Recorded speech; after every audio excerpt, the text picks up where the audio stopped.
Well, it seems like the microphone's working. Hey, I'm online early, but there's nobody watching, so it's scheduled for 9 p.m. So I'm doing some stuff here, and I'll start talking. I'll wait till 9 p.m. We'll see if there's some more people because I don't want to have to repeat myself. People will ask questions. What are you doing? So I just went on early. I'm on early. Pretend that the timer's up there that says this live stream starts in 10 minutes. But if you have any questions, go ahead and ask me. And are you going to get me the replacements? I don't know what that means. ETRFG. I don't know what you're talking about. What does that mean? Is that a reference to a movie line or something? I don't know. Translate for me. Let's see. I'm looking for something. Where? Oh, yeah. Okay, where is that going to be? Is that going to be in this video? No. Okay, let me go here. We're going to do something different today. And then we'll see if I feel like playing pool. So just surprise, live stream, surprise. Something different. Only the people lucky enough to tune in are going to get to talk with me and see what I'm going to do. I'm going to do something cool. Right now, my computer is searching the hard drive for a file that I'm looking for. Ever watch the movie? Okay. The Replacements. I have never watched the movie. Is it a pool movie or a gangster movie or what is it? Yes. Bang Time Pool. You are very, what is it? Prescient, omniscient? Yeah. Have fun. That's key. I'll talk about that in a minute. We're not officially live for 9 minutes, so I'll just wait. I'll wait a little bit. There's not that many people that watch my live streams anyway, but let's just hold on for a little bit. Right now I'm looking for a file and it didn't find anything. So let's try this. There we go. I knew I had a folder for it. Okay, let me look at this.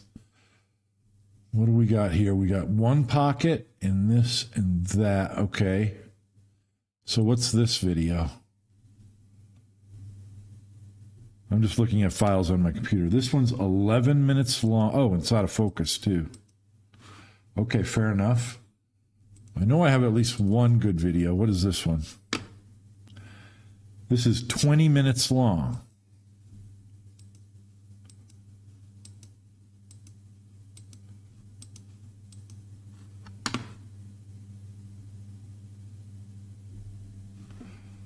Okay.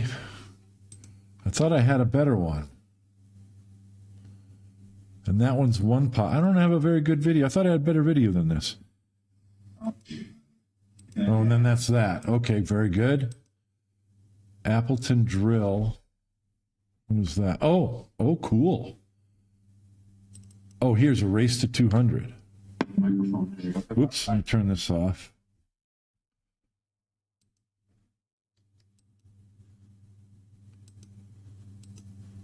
This one is an hour long. Okay, let's look at this. We'll do this one. Okay, let me hit pause, and I can play the sound on this one. Let me go find, let's see, what are people saying? Yeah, okay. 7 minutes till we go live. We're live, but not officially. Okay, I'm just setting stuff up. Let's see, we want to do a window cap. No, I want to do a media. Where I got one up. Where is it? Music. Overhead. Table cam. Overhead. Deuce. Arian and DF. Okay, let me just do a new one then. New media source. Oh no, I don't want to do that. I want to do, or do I?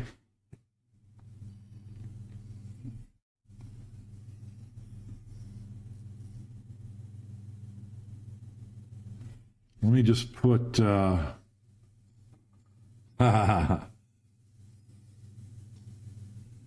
love this new cue. It's awesome. I wish it was lighter, but I'm not complaining because it's literally 2 ounces lighter than my old cue, so I'm loving it. and it's beautiful. And I can take the half of the butt off when I need to, when the cue ball is a 1/4 inch away from the ball and you need to do one of those little dart strokes. I can take the back half of my cue off, and it's really light, and it's easier to do a boop, do that little dart stroke. Let me try this. Media source, local file. No, I don't want to do that. Okay, so I just need to go to window key. Yeah, media player. Okay, that's what I want. Yeah, because that turns that on. Okay. And let's not do the overhead. I'll just slide this over to here. How about that? That'll work. All right, now I need to turn on my pen so I can draw on the screen. We're going to do something different tonight, so you guys consider yourself lucky. Well, I'll probably play pool a little bit later, but let's do something different just for once. Okay, Epic Pen, and let me draw. This is what let me draw on the screen. This is how I set up my pen. I'm drawing some yellow lines on the pool table, and I'll draw a circle around the cue ball of the media stream that I'm going to play. Now I'm turning on my Epic Pen. As you can see, they're in the wrong place. So let me slide them over, and they're also way too big. Oh, wait, no, they're not too big. They're sized correctly. Now I'm just getting located. Now when I draw on the screen with my pen, it'll be in the right place. Okay. We're going to have a guest star on the live stream tonight. This is totally impromptu. And what time is it? 8:56. So 4 minutes till the live stream starts. 4 minutes. Bob, what day are you arriving in Florida? Wondering if you're going to have copies of your book with you. Yes. Let's see. I will. And thank you for reminding me. I meant to contact my printer, which is my partner. So let me make a note of doing that. I will have a few books with me, and then I can sign it for you.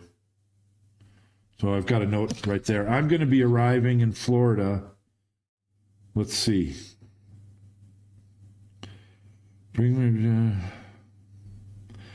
I arrive.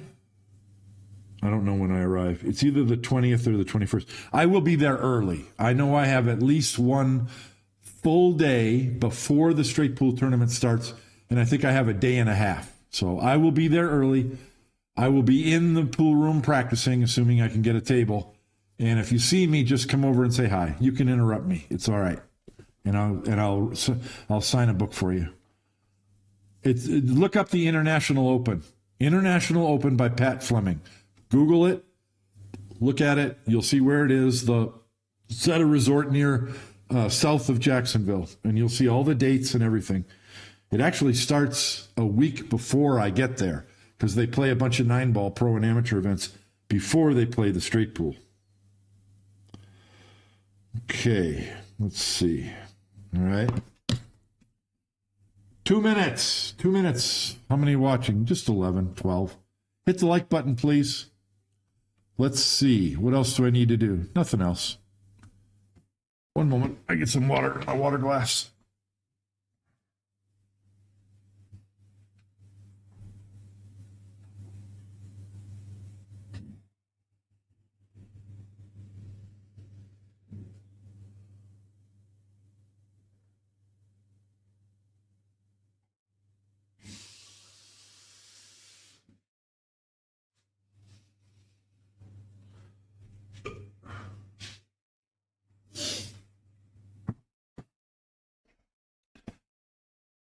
We're in Florida. My friend will be there for the 650 and under. Hey, nice.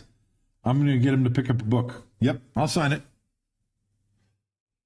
Oh. We're charging $80 for the book now, but I think if you buy one for me in person at the event, we'll do $70. We're going to do a discount. 8:59 p.m. That's good enough. What the hell are we doing? I'm supposed to be playing pool. Anyone who watched, I had a daily 50 session today at 2 p.m. and I sucked you know what. I was not happy. And I'm not going to talk about it, and I'm not going to make excuses. So let's just put it right there. You have to be in the right frame of mind to play good pool. Here's an extreme example. It was a big tournament some 9 months ago or a year ago. Actually, I think it was a straight pool event. I don't remember. But it was Mario He was playing. And Mario He is top tier player. And I'm offline. Why am I offline? What happened? Am I back online? It says excellent connection. I got an error message there for a second that said I was offline, which is weird because I've got a fiber connection now. That shouldn't happen. Anyway, Mario, he was limping and shot a couple bad shots, and then he shot a shot that he missed badly, and he stood up and he unscrewed his cue. He had to quit. He had something wrong with his foot that hurt. Same thing happened to Alex Pegulayan a few months ago. He's in the middle of a match. He was making a comeback, and it was 5-5. He quit. Same thing happened to Fedor Gorst in the Hanoi Open. He got some type of food poisoning or something, and he was in the match. It wasn't, it was a close score, and he quit in the middle of the match. Your head has to be in the right place or you can't play. There's been times when I've been here sitting at my computer, and my pool table's right behind me, and I'm working on a project, I'm working on a video or typing something or watching whatever I'm doing, and I keep looking back at the pool table, and I literally have to stop what I'm doing and go play pool. That's when you have a passion for something, when you stop doing what you're supposed to do to go do that. That's how you know that something's for you. There's other times when I'm sitting here and the last thing in the world that I want to do is go play pool, and I can't explain why. But I'm just saying, your head has to be in the right place. If you're an amateur and you miss a lot anyway, that probably doesn't happen to you. It doesn't, because it doesn't matter. You can just play and have fun no matter what. But I'm trying to push myself beyond what's expected of me and what I expect of myself, and to try and execute your fundamentals to that degree of diligence. It's a lot of work. It takes a lot of work, physical and mental. And you can see the stress on my face, and it needs to be coming from a place of joy where you're not feeling the stress so much. And that you get there with practice. I've improved other tiers where, it's hard at first, but it gets easier as you practice. And so I'm not there yet, but I'm on the road. I'm on the path.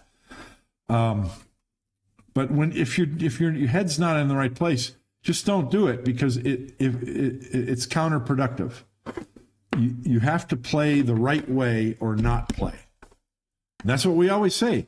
The pro players shoot the super easy shots with the same exact diligence that they shoot the hard shots, because they're not doing anything extra to make the hard shots. They're just doing what they always do all the time.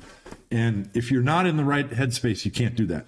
Now, I'm feeling better right now, so I'm probably going to play a little bit later, but we're going to watch John Schmidt play, and we're going to talk about it. Let's see. How about the overhead cam? Yeah, this is a video that was recorded last January, and I don't think we need the overhead camera. I can slide it over there. If you have a request, let me know. I guess I could put it here. I don't need my face on the screen, do I? We can do this. I'll put it here. That's fine. I don't need to be on the screen. All right. What I want to do first, this is kind of sparked by little Chris asked me, why don't you talk during your videos? Let's do that. Let's talk during a video. This video right here that I'm about to play is a straight pool match, race to 200 last January, between me and John Schmidt on my home table. So John Schmidt's going to play pretty well. Of course, he wins, and I shoot nervously and miss shots that I don't want to like missing. But this is 9 months ago. I'm playing much better today. But John, I mean, he's having fun. He's probably letting me shoot more than he would let an opponent shoot if he was playing a serious match. We're just playing for fun. But let's watch this match and see what we can learn, right? Let's talk about straight pool. You guys up for that? And we don't necessarily watch the whole thing. I'll try and remember to tab over to the chat so I can see the chat. Actually, I could put this over here because I don't need to watch that. Yeah, let's do that. Okay, let me slide this. Let's see. I'm going to put this. I've got two monitors, and this is what little Chris wanted me to do that too. Okay, so I've got two monitors. And on the monitor to my right, I've got the chat, the YouTube chat. And on the left, I've got the, oops, what happened? Oh, there we go. And on the left, I've got the video. So I've got them both up at the same time, so I can watch both at the same time. You guys up for this? Somebody say yeah.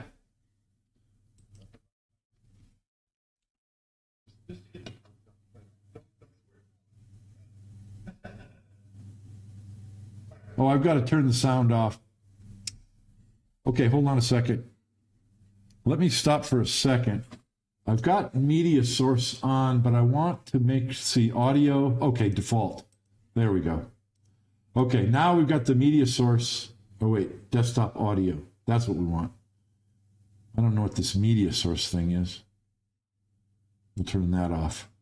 Okay, so now you should be able to hear the audio of me and John talking. So you can hear the audio, but I can't. Because if I turn on my speakers, it'll come through the microphone. So here I am breaking to start the game. This was 9 months ago, and I haven't watched this in a long time, so I don't remember what happens. Ooh, that's a darn good break. That's a perfect break. I did lay down a good break. This corner ball did not come out past the rack, and the other corner ball went to the rail and came back. And the cue ball is right up here. You want it on the head rail between the first time and in the pocket. That's a perfect break. Here's what I want to do. I'm going to sell the house. I can't hear what John's saying. Once the divorce is over, and I know. So if he says something, I don't know. I can't hear him. I'd have to put in my headphones, and I don't want to mess with that. I don't want to mess with it. Okay, so this is his opening shot. What would you do? You can't thin the one. Probably because you're going to hit the 9 ball and something's going to leak out. So he's initially looked at thinning this ball because if you can cut it backwards really thin, then the cue ball will come up table and hopefully nothing will leak out this way to leave a shot. So that's what he's trying to do. Nope, changed his mind. So if he's going this way, yeah. If he's going this way, he's not putting the cue ball on the head rail. You have to leave it over here behind the pack, because if you went up to the head rail, you'd see the 9 ball leaked out. Okay. I don't know what I'm saying. I can't hear what I'm saying. First match, I drew John. Oh no, it was probably my third match. If I turn my speakers on, you'll get feedback through the microphone, so I can't do that. So I don't know what I'm talking to him about. You guys can hear him though. Played safety battles. He won 2 safety battles. Put together 2 like. What am I doing? I'm telling a story. Whoever gets the next My shot, pen isn't syncing? Let me look. I win the safety battle. And there's the balls are clustered like this. He plays safe. Let me draw on here with a pen. Oh, yeah, it's not syncing because I moved it. Okay, let's hold on. Let me I moved the window. Here's the pen. Let me get it synced back up. I'll mark the side pocket because I know it's sized correctly. So all I need to do now is pick it up and put it over here on the side pocket. That's good. And if I draw a line, let me go to the corner pocket. Yeah, okay. Sorry about, yeah, I'm glad I saw that. So now the pen is synced up. Okay. And I'm watching the chat and I'll play. I'm telling a story. I don't know what I'm talking about. Am I asking a question? I cut that 9 ball. It's this ball. Well, if I was prepared ahead of time, I would have had my headphones in so that I can hear what the audio on this video. Otherwise, I would. And I can hear what you're hearing. So I have no idea what I'm talking about. I'm using my green V10 chalk. I went back to the blue. But now they have a blue V10. Oh, brother. I don't know. 16 points. I'm like, Maybe they'll have some at the International Open that I can buy. Okay, I'm going to fast forward because I don't know what I'm talking about. I guess I'm talking about a safety. Am I talking to him about safety strategy or something? I don't know. Let's get to some straight pool. I think what I'm going to do is the same thing he did. I'm going to thin the one, which is going to go this way, and I just want to bring the cue ball back here. You got to be careful that nothing leaks out past the 6 and nothing leaks out to the bottom rail where they can shoot it from here. I came out with a 60-something and then a... You are discussing Star Wars versus Star Trek? I don't think so. I'm going to fast forward, guys. Okay, here we go. Sorry about that. Ooh, that's not good. I let the cue ball come up this way. It should have come over here to the side rail. Anyway, did I leave a shot or no? No. So now he's got a bunch of English on that. And that gets the cue ball over to the side rail. I don't know what he was looking at. He was nervous maybe that he sold out a triple combination. I don't know. But this is the cat and mouse of straight pool. Now, I think I have an opportunity to bank the 6, pass the 8, and park the cue ball on the top of the stack. That's not bad if I can get a ball open to either corner pocket. If I don't get a ball open to either corner pocket, then it's worth nothing. Okay, I'm just going back to the other side. See, and I was pointing. I wanted the cue ball all the way on the rail, and I didn't get it there.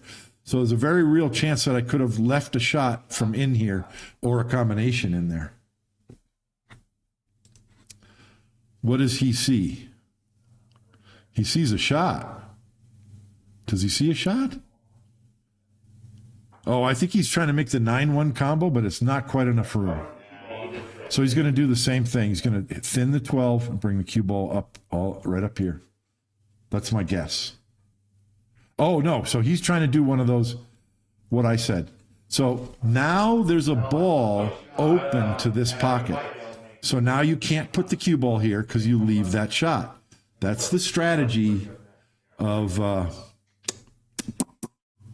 straight pool. So I'm looking if I can see the 14. He took a risk because if he parked the cue ball here, then I wouldn't be hidden behind the 5 and I would have a shot on this 14. It looks to me, no, I'm not shooting it. So I'm trying to hit it super thin. I don't want the 14 to come past the 6. I want to put the cue ball up here. Yeah, there we go. That's risky because if you hit it bad, then the 14 comes out here and you sell out a shot. But you can see he's a little disgusted with me because I played a good shot back at him. So anytime you can leave your opponent 6 feet away from the balls with no shot, that's tough. He's probably got to see, he can't thin the 5 because you thin the 5 and come here, you sell out the 12. So what do? I bet he comes up with something. I don't know. Yeah, you can tell on the overhead the 14 doesn't go at all. I don't see a shot. I'm not sure what he's going to do. He's not sure what he's going to do. I'll put him in a tough spot. Now, what some players will do in this spot is take a foul and leg the cue ball to here. But I'm just going to tap it and let him be on 2 fouls before me. So let's see what he does.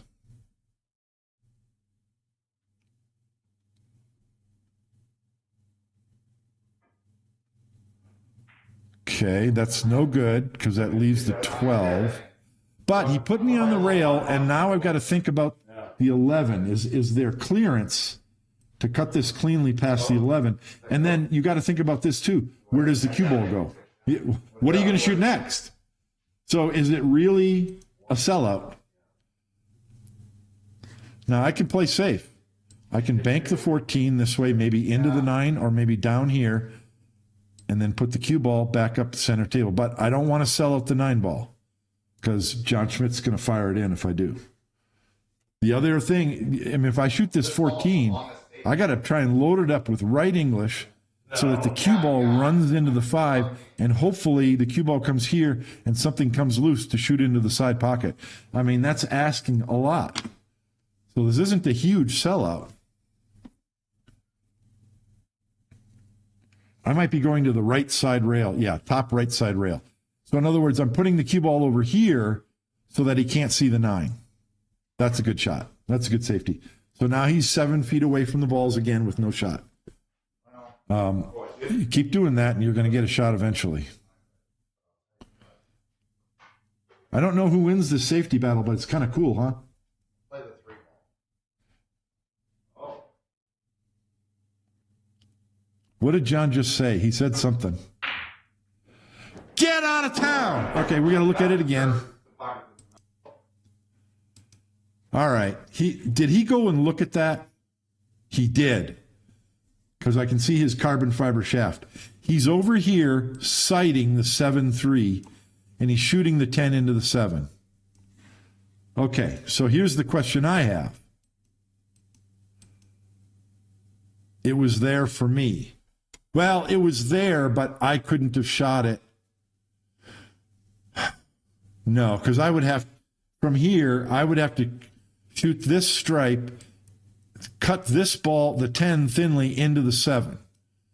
I wouldn't have even tried it if I saw it, I don't think. Wow. Wowzers. He saw it. Now, when you're looking at these two balls, it looks like there's a gap between these balls, but it's tiny, teeny tiny.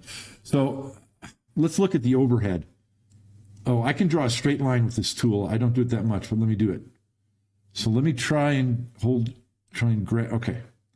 So if I try and get the centers of the balls, I mean, it's pretty much lined up to the heart of the pocket. So the deal is, when you shoot this, you do not want to shoot this 10 straight into the 7, because you could throw the 5 down this way. So I think he's got to cut the 10 more this way. But frankly, from 7 feet away, shooting through this gap, I think you're just going to take what you're going to get. And there's no controlling the cue ball. He's just going to hit it hard. I can't do slow motion, but let's try and watch and see what part of the 7 that the 10 ball contacts.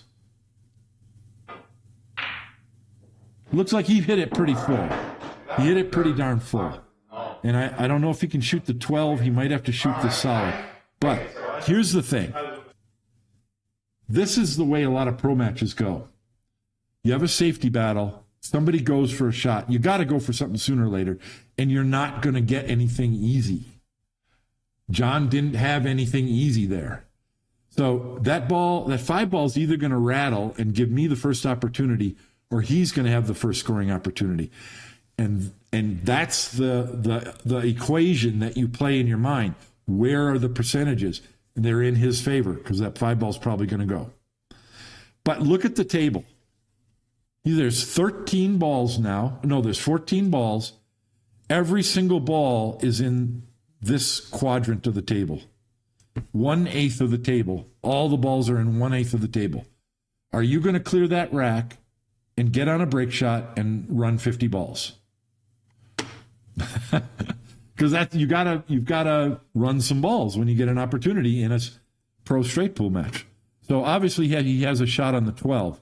So my question is, does he try and pick them apart from here, or does he? I think he's going to play for this combination and try to hit these balls and kind of knock things up and open. He'll make a break ball out of one of these 6 or 8 or something. But let's see. Let's see what he does. He's going to hit this soft. Ooh, he came up table. Why did he do that? See, I would be wanting to shoot into the left pocket, not the right pocket after that, because all the balls are on the left side. Yeah, maybe he didn't. That's not quite what he wanted. Maybe he wanted, I don't know what he wanted. Okay, you're going to see this a lot. You know, your average amateur is not going to shoot a ball into an upper corner pocket, but the pros will, because they know they're going to make it. But he's going to shoot the combination. You know me, I would hate to shoot this combo. Hate it. I can't make that. But look what he did. Now he can shoot the 9 or the 1, or I'd be looking at this 14 in the side as well. But no, you shoot the 1, you bump these balls over. Oh, he didn't do that. See, I would have bumped those balls over knowing I have the 9 back this way. See, and now he's not addressing, these are still tied up, but he's not worried about it. See, if now he shoots the 5 and bumps these, what's the next shot? Oh, so don't bump him. Play to the backside of him. Of course, duh. See, he sees so many more possibilities that I know I don't. Now he's going to nudge the 7 over. See, now he nudged it over to get position on the 13. I might have hit it harder and ended up trapping myself. Now, is he going to run into these balls? No, he's got... Look at how much English he had on that. Did he even have a shot? He must going to have to shoot the 7 up table. No, he's going to cut the 14 thin. Wow. Look how soft he hit that. You don't have to hit that shot hard to get the ball to reach the pocket. But see, I'm trying to get these balls open. And he's dealing with all of them. Look how he used extreme English to come down here. I would have just come straight across. So I don't know. I'm kind of learning things here. He's got to come up here to shoot the 7, right? Yes. 7 or the 8. No, he's going to shoot the 6 and nudge these and leave the 4. Pretty cool if he does that. I don't know. I think that's what I would do. You try and well, you want to hit the 8 because if you split them, then you're going to knock the 4 out of there. Oh, get out of town. He did not try to open them. Now he's going to bring the cue ball back here, low on the 7 to draw up for the break shot. Yep, just like that. And got the cue ball off the rail so that he can stun it up here. Nope, he's going to the side rail and out. So he's putting the cue ball in the rack. Okay. I mean, there was a bunch of different ways to run that, but the difference between the way I play and what I just saw is he wasn't trying to get everything loose and open. He was just dealing with everything where it was. That takes a lot of creativity and control. And you notice he uses extreme side spin on a lot of shots. Now, I talked to him about this. When you get ball in hand in the kitchen, he's setting up for a shallow angle on purpose. He might be saying that right now. Because you want to pocket the ball. If you don't get the rack open, whatever. But you don't want to miss the ball. So he's setting up for a shallow cut angle. And he's going to draw the cue ball off the rack. Ooh, he did not draw it off the rack.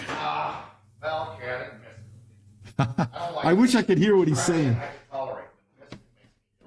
Good to see him. Let's see where. John Schmidt left my house and he was depressed. He was here for a day and a half, and his high run on my table was 99, and he was mad. I mean, he wasn't just like, haha. He was mad that he didn't run 100 on my table. And I said, well, you're going to have to come back. But he said my table plays pretty tough, even though it's 4.5-inch pockets. My cloth is not HR. It's a little bit slower than the most Simonis cloth. And he said it was hard. So I'm probably going into the pack. Yeah. I didn't want to do that. I wanted to come off the bottom rail into these and open them up, knowing I have insurance balls. But that right away, you see a more aggressive approach from me than what John did. Okay, that's for the 10 in the side, but I'm too high on it because I want to come to the rail and out, cut this ball. Oh no, I can use the 13 either. Also as a ball to open these up. Remember, this is 9 months ago, so not as good as I am today. Probably left spin here, and I missed. Yeah, see, I wouldn't have missed that shot, but I'm playing John Schmidt, and I'm nervous. I didn't leave him much, though. He's only got the 6 ball, and what are you going to do next? Shoot this combo? Does the 15, does not look like the 15 goes by. So what's he going to shoot after the 6? Is he going to force draw it into the pack? Remember, there's no pressure on John. We're not playing for anything. It's just for fun. But yet he still takes these shots seriously because it's the only way. It's the only way to play. If you're a pro, you don't know how to play any other way.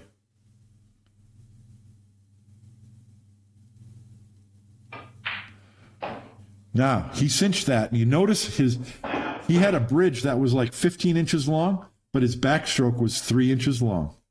That's how you cinch a ball. Now he's shooting the combo. how's that for authority shooting a combination? So now I want to smash into some balls and get things open with insurance. But I'm predicting he's going to try and pick his way around these balls. Let's see. Right now he's looking at, can he get the cue ball here and spin it over, because both of these balls go there. Nope. So he played up for the 8. So now he wants to get down here with more. None of these balls go in this pocket. He needs the cue ball over on this side of the table, on the right side. He can't. Okay, so he wants to, well, I don't know. Right now he just looked at following down to here to shoot the 12 in the side. That's some precision. Or I think he's got to play the combo. He's just setting up for this combination. Possibly, I don't know. He's drawing the cue ball. What's he doing? He's drawing it over to the right side of the table. Okay. Now what do? Draw into the 7, I think. Yeah, kind of gently. Just keep the cue ball under control. Yeah, he doesn't have a break ball unless he uses the 14. You know, that's a good break shot from below the rack like that. Boom. But I don't know. Let's see. If he shoots the 11, then the 14 is not a break ball. So this is right English. He's coming off the 14, but the balls came out and blocked the pocket. So that's not a good shot, John. What are you doing? I talked to him about that. John has run over 100 so many times that he lost count. He knows how many times he's run over 400 and I think 300. But 100 is just like, he's done it so many times. He's totally lost count. So he's had to shoot a couple of combinations to keep the runs going. Now he's got a break ball with the 7 and he's got 2 key balls. And now he created another break ball. So now he can shoot the 9 and he's going to clear the 13. I would go 9, 5, 13, stop shot on the 4, shoot the stop shot on this and use this one as the break ball. But he's not doing that. What's he doing? Okay, I would have done that. What is he doing? Oh, no, what's he doing? That's the break. What is he doing? I don't understand.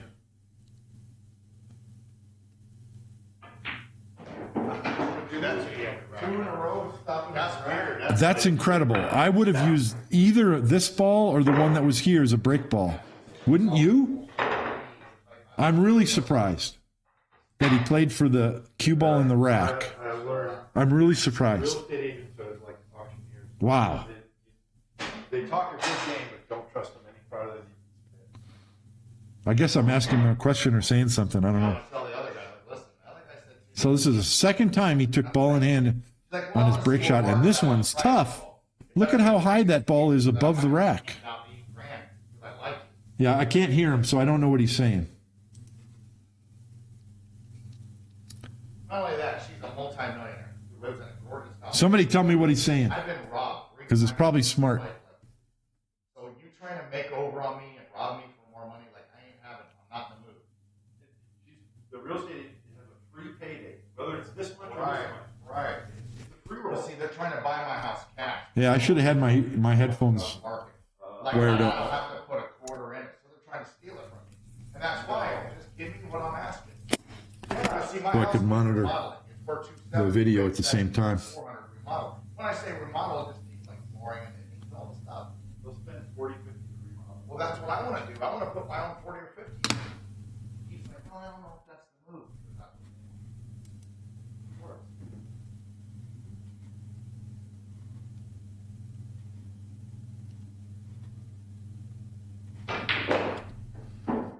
That's no, I don't know. I made this mistake when I sold my house, remember? I told my agent, I told him the minimum I'd be willing to pay. Guess what the first offer was? I've actually just put in my Bluetooth earbuds. We'll see if they. Sometimes I have a lot of trouble connecting them. We'll see if they connect. Okay, so no shot on his break shot. How is he going to play safe from here?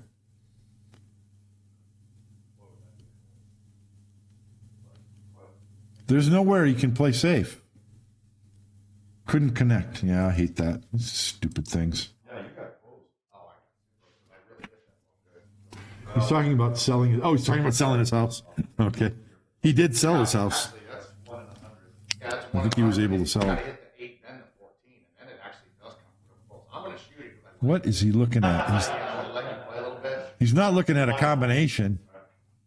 He's calling the 5 ball off the 14 back to the bottom left.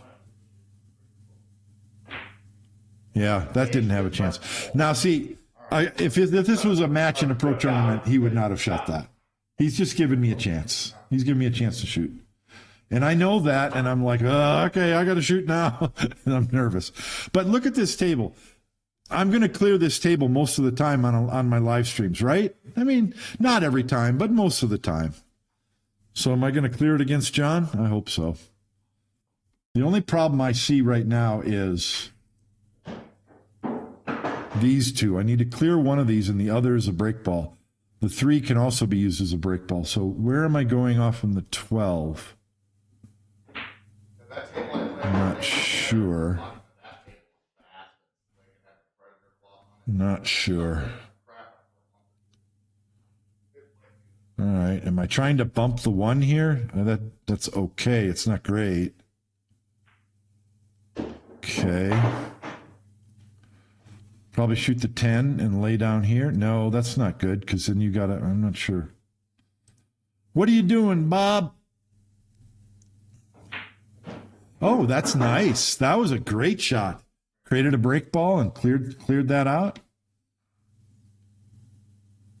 I think I should draw back for the 3 because the 3 blocks my break ball. No, I'm trying to get the 5. Okay, that makes sense. See, now I can come over here, play position for the 2, but if I end up dead straight on the 1 or the 9 in the upper corner, then I'll shoot that. Oh, I guess the 1 ball goes. Oh, Bob.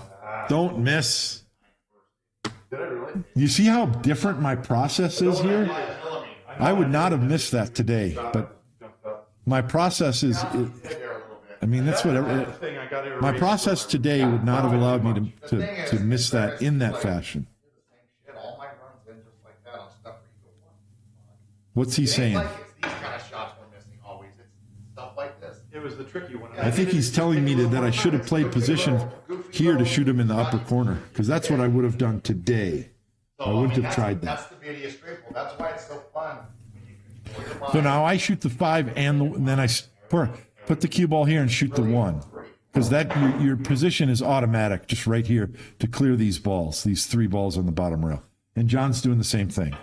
So you got to be good at that shot because it comes up all the time in straight pool.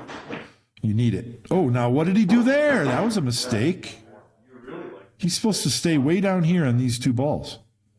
Because you can shoot the 9 and the 3 and bring the cue ball out here for the 12 in the side for your break shot. He's kind of fooling around. He's kind of just winging it. Because it's okay. This is good too. You want to come at least straight in, if not a little bit above the 9, and then it's easy to get on the 12. And he went 2 rails instead of 1, which is good. 68. We're not going to play this whole. How much can you horse fuck me out of? I've already gotten tortured this year by my wife and God and criminals. Oh, and he went too far. So now you're going to see a boatload of left English. Look at how much left he's putting on that. You can tell on the overhead camera. Do you see what happened there? I'm looking at the overhead. The object ball was here. The cue ball hit the rail here. It's really hard because you have a very small window to get on your break shot with a boatload of inside English to try and spin the cue ball back up here. I'm good at that shot. I like that shot, actually. And frankly, if you're going to play straight pool, you have to be able to use tons of inside English. Not just for this, but you'll see John use inside English a lot. Now he's got a reasonable break shot, and he's not in the kitchen, but remember, he's not as tall as I am. So is he going to get an extension? He's got his extension with him. No extension. No respect. Now look at the inside English. You see the right English he had on that? He was probably expecting this all the way out to center table, but hit it a little soft. So now he's got a thin cut on the 7. He's probably going to use right English. Nope, pretty much center. Yeah, center. And that brings the cue ball right up into the pack. Now 13, nudge a couple more balls, or 9 in the side. No, it's 13. Colors are better on the side view than the overhead view. It's very easy. No good break ball yet. Back in with your hand and try to What's he talking about now? Yeah, you got to smooth that ball in and trust it and accelerate. See, I got to look at this and study it, and he just bends over and shoots. He's seen all these situations so many times that it's just, and he's nudging balls, constantly nudging balls. That's something that Jason Shaw did on his 714 too. See, right now I'm spinning the cue ball off the rail up into those, and he didn't. Oh, this is better because you can shoot the 1 and run into him. But he's not doing that. Why isn't he doing that? Okay, maybe now he has a more controllable angle, I guess. I don't know. Because you run into these, and you have the 9 ball back this way, right? Yeah, he's got to run into him now, right? Oh, how much smarter is that? Just move the 6. See, I wanted to kind of leave the 6 as a break ball, but he doesn't care. He can break the rack with the 3. So now you go 4, 9, come around. Why isn't he doing that? Oh, this is smarter because you shoot 9, 6, 4, 9. 9 sets you up for the 12 in the side. No? Oh, okay. No. See, I would not have done this pattern. Oh, he's going to break the rack with the 9. Okay, never mind. That makes sense. Okay. Yeah, he never intended to break the ball with the 3. I got it. I got it. Nine's a better break shot. Now, 2 rails or 1? 2 rails. Right there. Don't float the cue ball 1 rail and try and get the right angle when you have that shot. 2 rails. Then you're sure to get the right angle on your break shot to go into the rack. Okay. So he identified the 9 ball as a break ball much earlier than I did. And that dictated the rest of the pattern. I want to play. Let's do one more rack and then I'm going to play some. I had this yesterday. This is a powerful break shot because you're not trying to get the cue ball to the side rail. Just boom, right into the middle of the pack. Whacka. Oh, it did go to the side rail there. Notice how he hit it hard, but he didn't slam it because you're hitting the center of the row. So they're going to open. You just got to get the cue ball loose. So now we have a break ball here and a potential break ball here. What does he do? What does he do about these 2, and does he shoot the 6 off? See, he doesn't even worry about a break ball. He's just shooting the 6 off. Nope, now he changed his mind. Okay.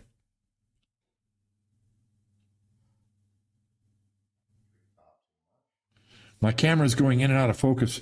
That's one of the reasons I changed cameras to this other one that doesn't do that anymore.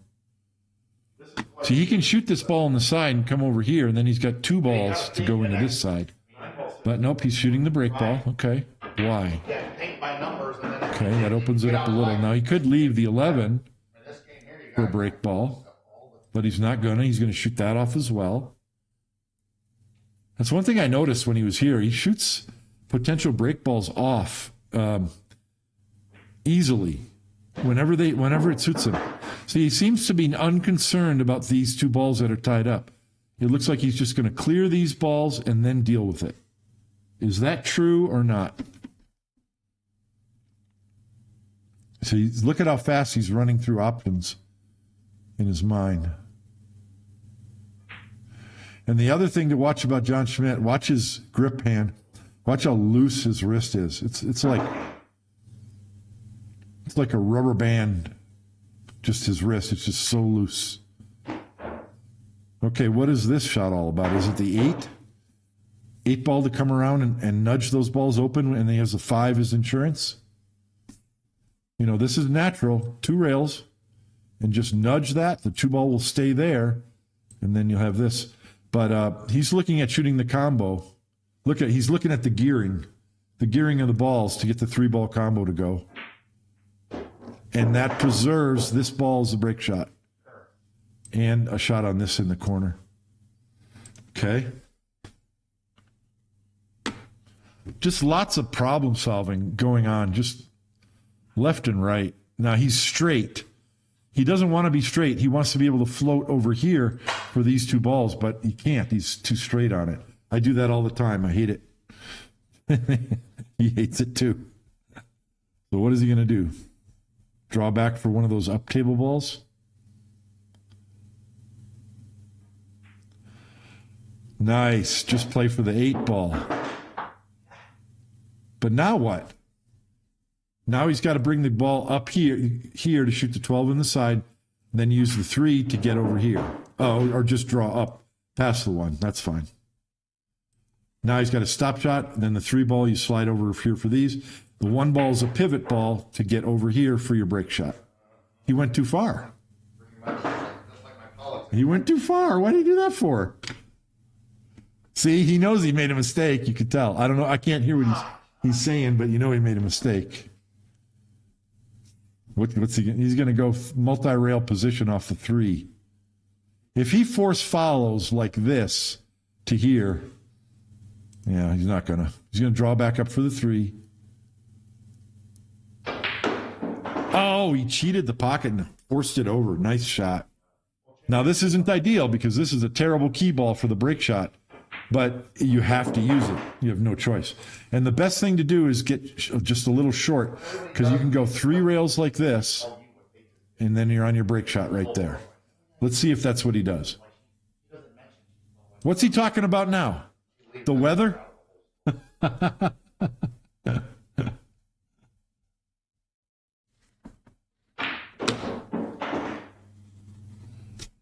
Yeah, see? He got short, just like I predicted. And now he's going to draw it to the head rail and over. But that's spin. That shot there is you're just sending the cue ball straight up to the rail and using the spin to pull it over to the side rail and off. That's all you need. Perfect angle on your break shot. I do that shot somewhat frequently. Now, from this angle, I've talked about this. I don't like side spin because you have a shallow angle into the pocket. You have a smaller target. So I just like a straight high ball, and you got to hit it hard to get the cue ball to jump. But look at him. He's putting a lot of left English on it. Look at that. It plays great, though. Wow. And the left English straightened the cue ball up. It didn't go this way. Interesting. So now you expect John to run this rack again, too, don't you? If I had this layout, I would expect and hope to run it, to clear this rack as well. You've got 1 break ball. You need to get the cue ball over here to shoot the 14 and open these up. That's what I see. Now, he didn't get there, but he can do it with the 5 ball as well. Or, yeah, he's going to shoot the 6 and come back here. See? Because the 14's better. Now, I think he got 2 straight, but he can still shoot it, stun into the 7, and he's got the 1 back this way. He's not going forward. Oh, yeah, he did. But see, he didn't try to do too much, but now he can do the same thing with the 9. See how he's not trying to smash the balls apart? Just work them, just little massages and nudges to get him to move those balls in the right place. No, John shoots a very traditional style, but he shoots very fast. You'll see Mike Siegel do exactly the same things, but Mike Siegel plays to the crowd and cries about it and tries to make you think he's doing something spectacular. And then he does the same thing that John does. So this happens with John a lot. He'll have 2 balls tied up late in the rack. And I hate that because it just drives me crazy. I hate that. But he doesn't have any problem with it. He gets the cue ball there. So he just played for an angle to slide over here because the 3 ball goes. He's not thinking about nudging them open. He's playing them where they lie. See that? And this is the same end pattern as the last rack. A ball this way, and come back for a ball on the side. The balls are in different locations, but the pattern is the same. You see me should do the same thing a lot. Now, he might play this in the corner because position is certain rather than trying to draw back perfectly for the side. And I talked about that yesterday, too. I actually made that mistake. and then figured out, or I did that this afternoon, I think. Yeah, this afternoon I did that. I tried to play position for a ball on the side and I messed up my pattern. All I had to do was play a stop shot and shoot the ball in the upper corner the way John just did, and I would have been on my break shot. All right, he went through that quick, so we'll do one more. I'd love to consolidate everything I got and bury it all. Just wait out the divorce. Because here's the way I look at it. My friends think you can't sell the house. Well, if the judge is going to take everything I own, I can own a house in Cali. John shoots a little bit non-traditional. So what the fuck's the difference? I don't want to be in Cali. But he definitely knows how to pick the balls apart in the old school way. It's just Without a deep doubt. break shot where it's What's not he a saying ball, now? It's not a draw, and I hammer draw it and scratch right here. Right now, you just smooth it. He's talking about how to shoot this break shot. Is he going to draw it? Oh, he's talking about the fact that we're using the little divots, so you don't have to hammer your break shots. So now he's going to shoot the 5 and get the cue ball down here. Then you have a low angle to run into these balls. That's what I would do. I bet I just said that. Is that what he's going to do? Yes.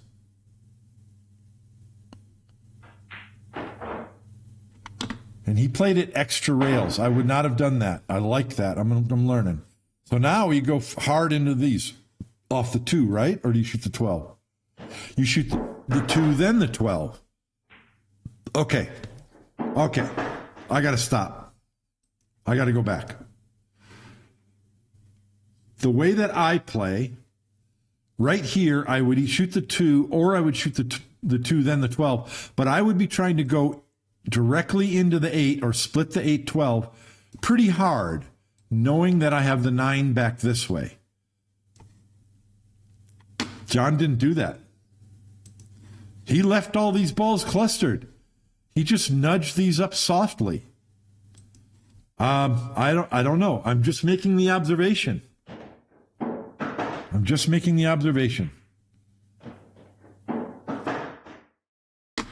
That's that's something I don't have. The confidence to know that you will have another opportunity later to open up that cluster. I don't have that ability yet. So what's he going to do now? 13 in the side after the 6?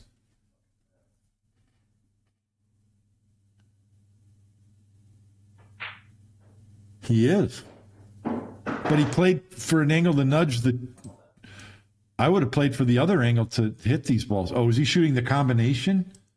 Get out of town. Look at him. Did you see him with his left hand? He just figured out the gearing. So he was checking what English he wanted to use. See, they're still clustered and tied up, and there's only 7 balls left. That's old school straight pool. That's not how I play. No, that's not how I like to play. Maybe I need to learn. Or maybe I need to do it more often. See, that's nice control there. Nudging a ball with position. Now I think he's got to come up here to shoot the 10. I think the 10 goes. Okay, he doesn't. He can shoot the 8 and nudge them and have the 3 back this way. See, there's more than one way to get through it. Now he's got to shoot the 3. I would think it's got to be 2 rails out here. Yes, look at all the spin he's putting on the ball. Gee whiz. So it wasn't 2 rails out. It wasn't 2 rails to center. It was just coming to the side. Now he's got 2 break balls, and either one can be a key ball for the other. I got to go 2 rails. I'm going like this. Then I'll either have an angle on the 10 to draw here or go around to get on the 14. He's not doing that. Now he's got to use the 13 as the break ball. I would not have wanted to do that. I got a little funny here anyway. I'm not sure if he likes it either.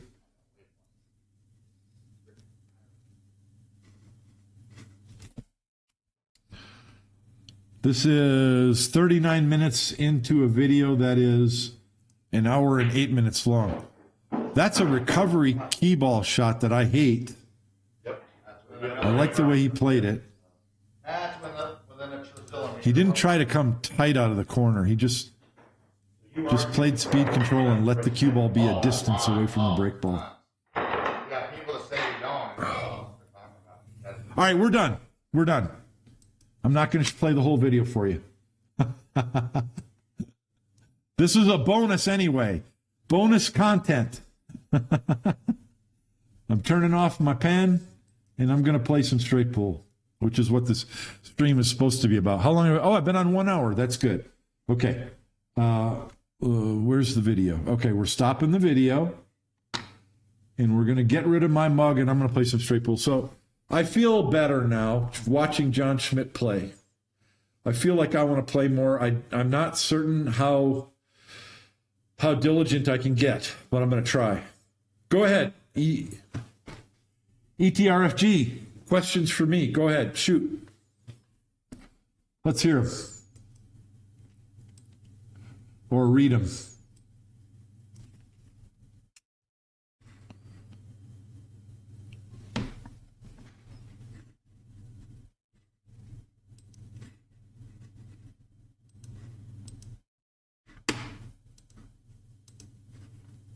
This is media source. Oh, it's that. Okay.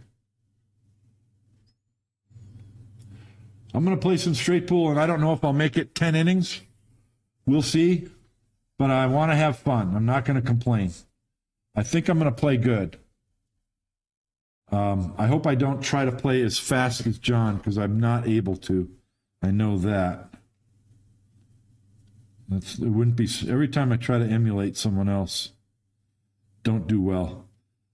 Yeah, okay. How many years did it take you to run 100? And once you did, you feel it was easier? Let me think about that.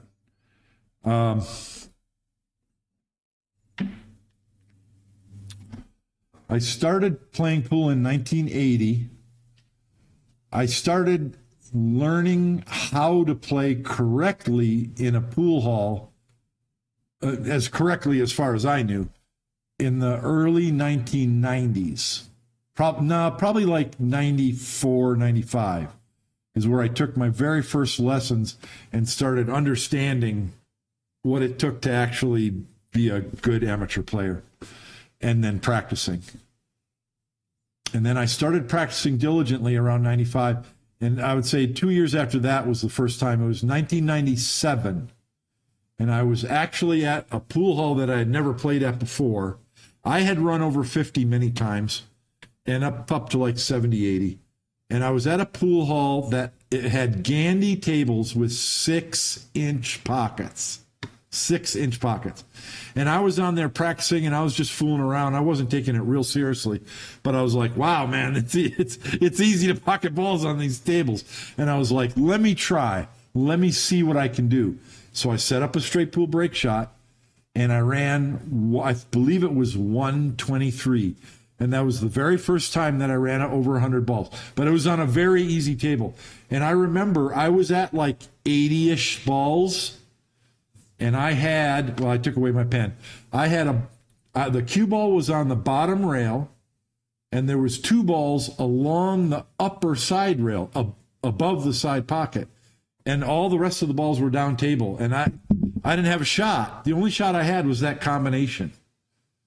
And it's a super low percentage combination. But it was a Gandy with 6-inch pockets, so it went in. And that had made it possible for me to keep shooting. And then I actually ran a couple more racks after I got over 100.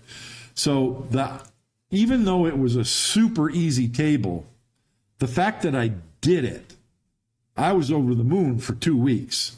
And then it was a little while, but it wasn't a couple months later that I ran over 100 on a gold crown with 5-inch pockets. But I never ran a whole lot. But overhead camera. You want the overhead camera? Okay, yeah. I usually do that for this. I'll switch over. Let me hit this. Hold on a second. I'm getting things turned on for you. Where is it? Epic pen. I don't need that. Oh, wait, that's the wrong thing. This is what we want. There we go. Echo, turn on pool light. There we go. So I quit pool in 2008 and I came back or 2009 and came back in 2019. So between 1997 and 2008, I ran over 100, I think, 7 times.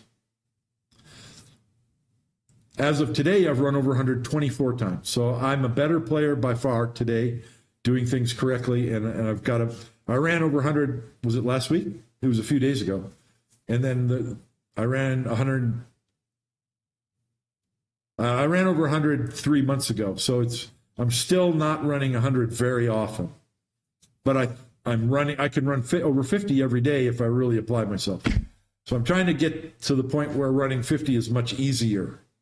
And when that happens, I believe that I'll start running over 100 more often, like once a week. We'll see. Does that answer your question?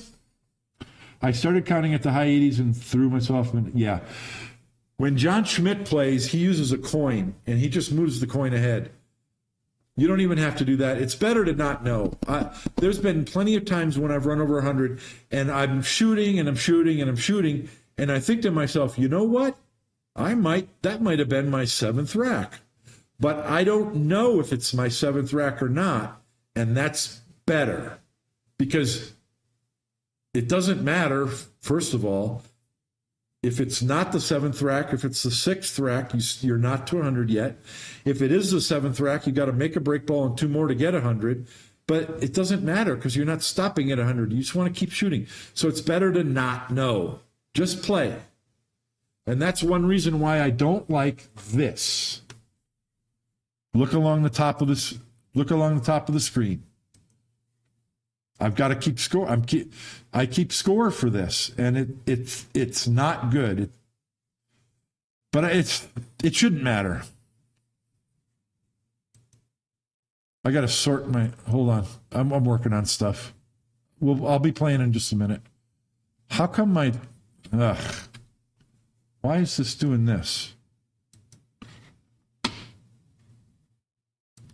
Usually in my, there we go. Okay, now it's sorted. All right, daily 50. I'm turning on the score sheet thingy. Little Chris's scorekeeper. Looks like I didn't save this session, so let me save it. And now the scores are cleared. And I'm ready to play. So, overhead camera, please. You got it. Yeah, so my advice is don't count. Just play. Just play. It's 1 rack at a time. It takes 1 shot at a time to get through a rack. 1 rack at a time. You can't shoot 5 racks at a time. You got to open up your clusters, get on a break ball, make the break ball, and repeat. Just take it 1 rack at a time. What you're trying to do is force the table to beat you. That means you don't want to miss your shot and you don't want to miss position. If you do those 2 things, then the table has to beat you, which is a fluke scratch or accidentally getting a kiss that hides the cue ball where you don't have a shot. And if the table beats you, so what? That's going to happen. It happens to everybody. That's straight pool. Ain't nothing you can do about it. But you try to do things that avoid scratching and avoid the cue ball getting trapped. So you can try to do those things. But if you keep the table from beating you, pocket your ball, don't miss, get good position. Why wouldn't you run over 100? Why wouldn't you connect? You're fighting the law of averages. Something sooner or later ends every single straight pool run that has ever been attempted in the history of the world. Something stops it every single time. John Schmidt missed a tough combination out of the pack because it's all he had to shoot at, and that ended his run at 626. Jason Shaw hit a break shot as perfectly as he hit any other break shot in his run of 714, but that one at 714 scratched in the corner pocket. And nothing you can do about it. But don't miss and get good position. That's what your focus should be, not running 100 balls. Okay. Yeah, if that works for you, break it down math-wise, whatever. All right, I'm ready to play. Enough yakking. I don't know what I'm doing tonight. I'll keep score the way I normally do for the road to 200. we'll see if I get 10 innings or not, how well I play, how tired I get. But I'm going to try and play as well as I can. The goal here is a 30 BPI, and that's, you know, if I shoot one inning and I score 50, that's a 50 BPI, and I can just unscrew my cue and say that I got a 50 BPI. That doesn't count. I want it to be 10 innings. If you can get your goal BPI over 10 innings, then you've done something, because there's going to be some things that happen that are difficult over 10 innings. So if your average over 10 is you meeting or exceeding your goal BPI, then you're doing well. That's the purpose of this challenge of just shooting 10 innings. Okay, so I'm going to keep score here. I'm going to switch to the other microphone and turn off the selfie camera. And I feel a little bit happier. Let's see how well I play. Because you have to enjoy what you're doing. If it's work and you're just stressed over it, it's no good. You have to enjoy what you're doing, even though you know it's difficult. Okay, let's go. Oh my God, now I've been sitting for an hour. It might take me a minute to get loosened up. Whoa. Oh.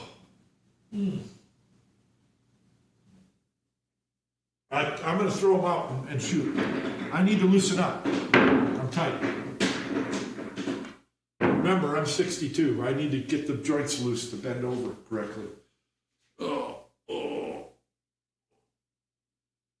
oh. Echo, play Tangerine Dream.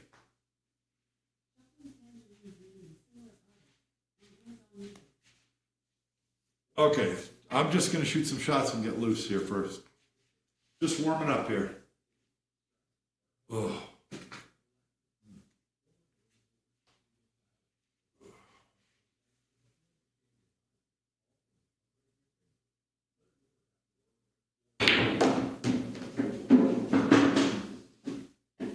The ankles. The ankles are the big one.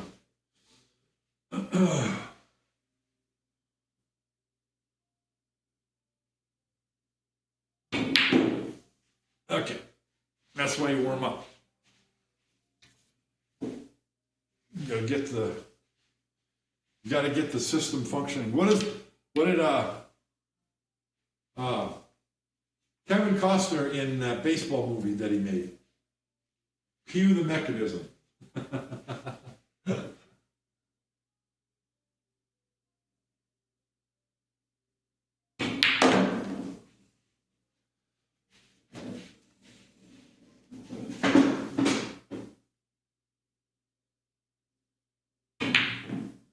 Oh, interesting. I know what I did there. Okay. Oh. All right.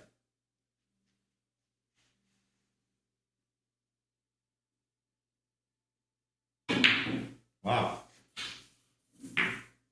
Okay.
Okay.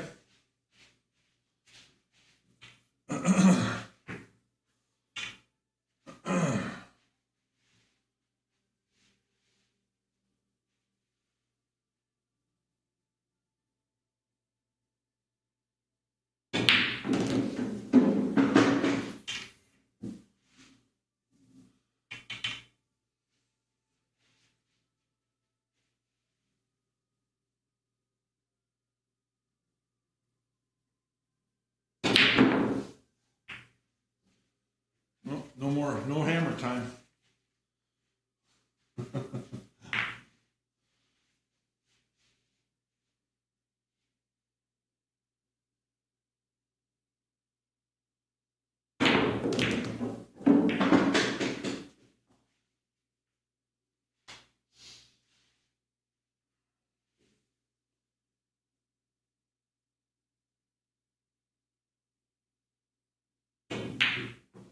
Yep, I could feel that.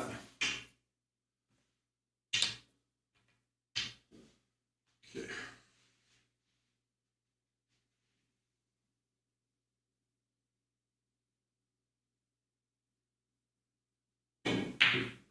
No, still didn't get there and scratched.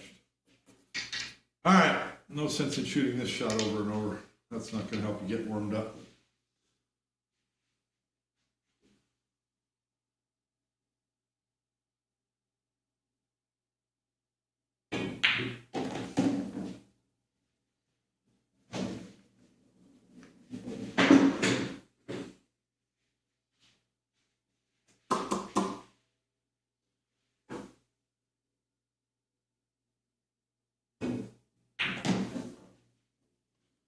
Too soft.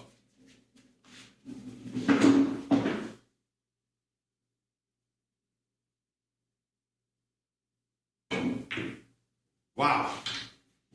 Believe I overcut that from there.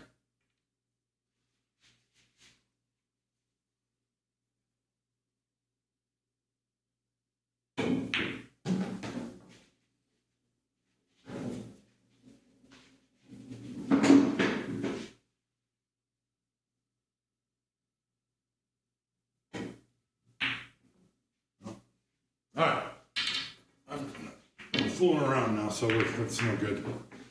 Let's play. Now we're going to start.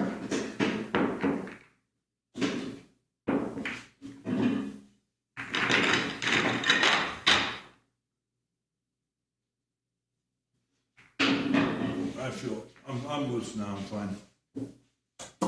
Here we go.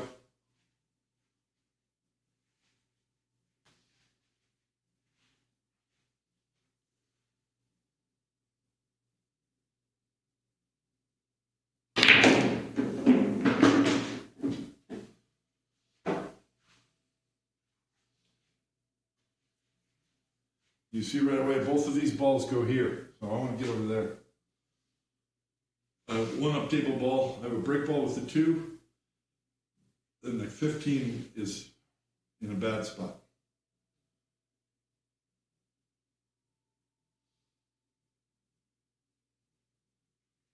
But let's use something else to get up there. We don't need to get up there in a hurry.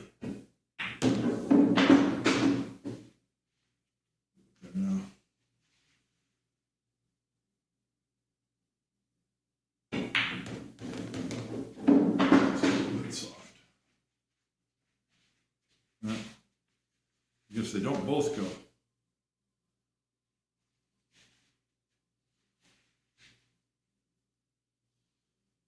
Okay.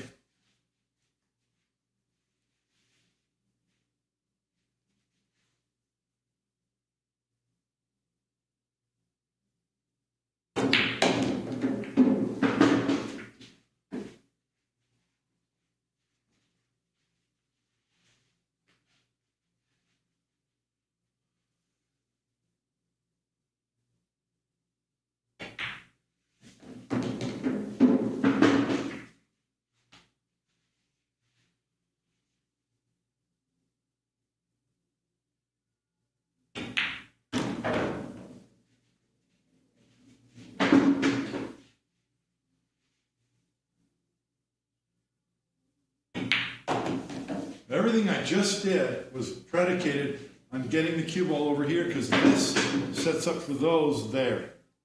And even the 15 goes there.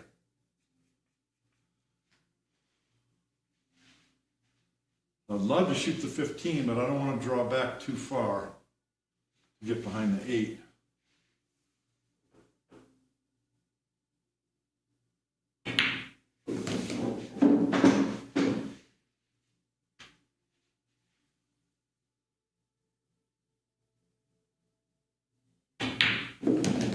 the 8 ball is not good. The 9 is not a great key ball because it's too close. You're going to end up having to go to the rail and out. So I should do something smarter. What should I do? Oh, okay.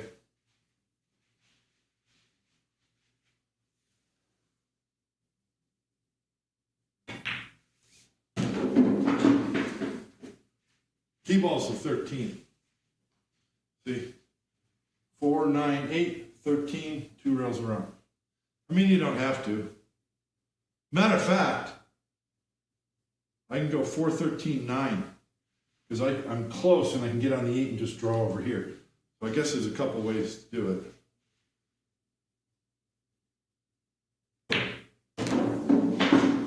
But you gotta land good on this 9 or the plan goes to heck.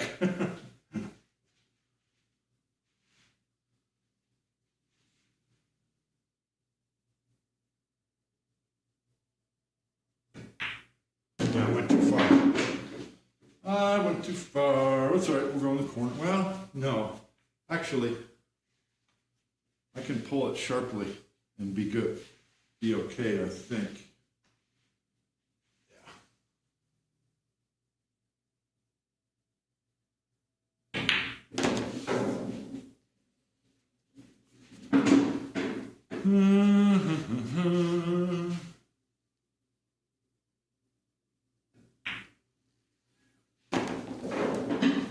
Okay.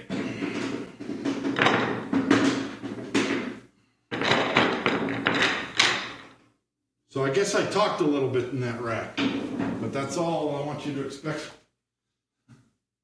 There's 14. All right.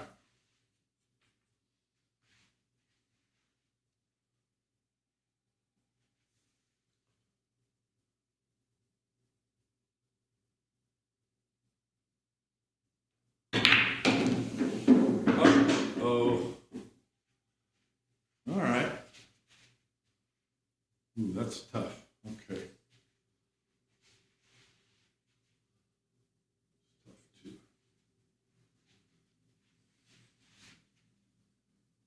13. 13 ball.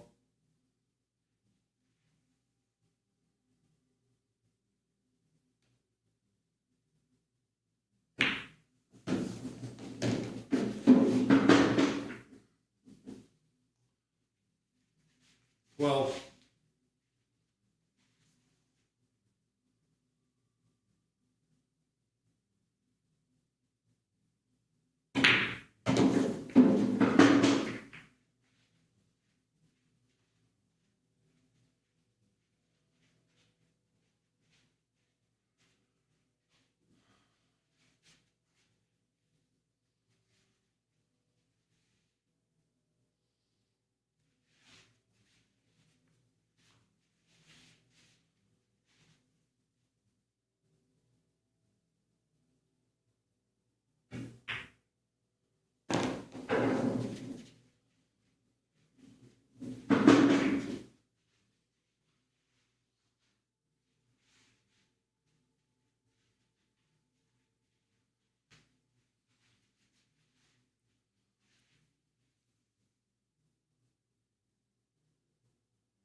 Got an extra ball, and I got an up table ball too.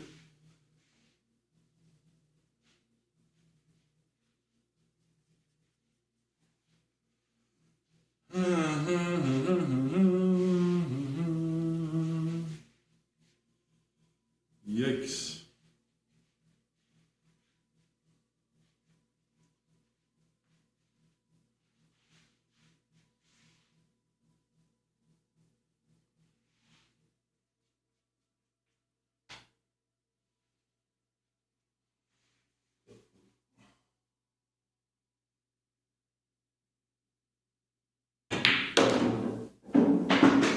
Get a pass there. Not the best. Not the best. Yeah, that's not what I wanted. But we're going to make it work.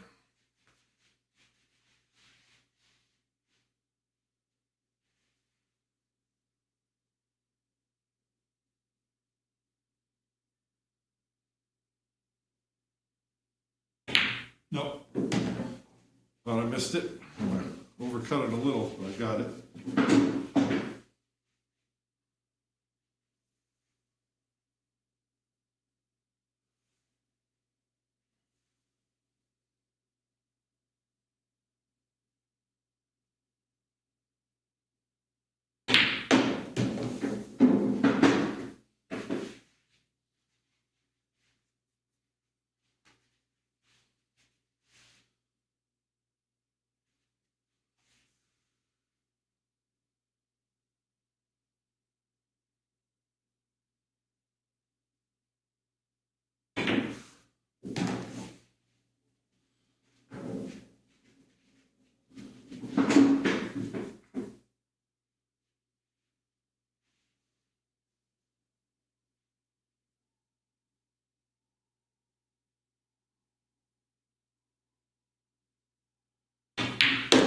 Nope.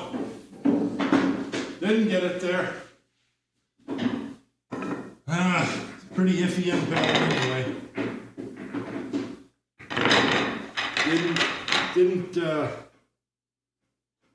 Didn't take the time to get the cue ball right there. Okay. Oh boy.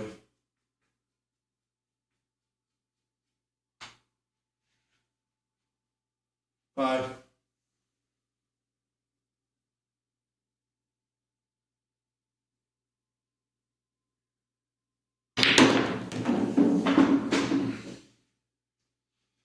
Oh well.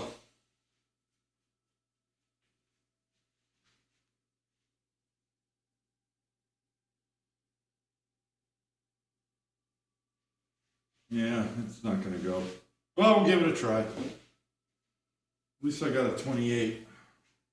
Got out of line there. I liked shooting the 2, but I needed to draw back more. Yeah, I didn't work it out. But all right. I don't see how that can possibly go on the side. I really don't. You think the 10 and 11 can go cross-side? Is anybody telling me what to shoot?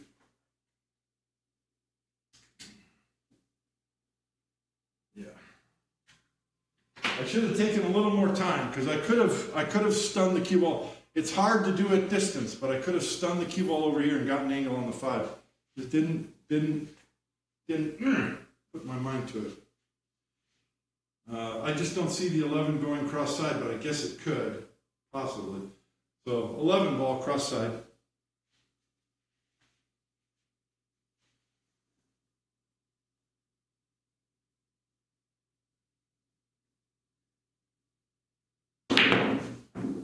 Nope, I scratched anyway. I got it to shorten up to here, but yeah, I didn't think it had a good chance. All right, a little more patience on that end pattern. Maybe I could have gotten into the next rack.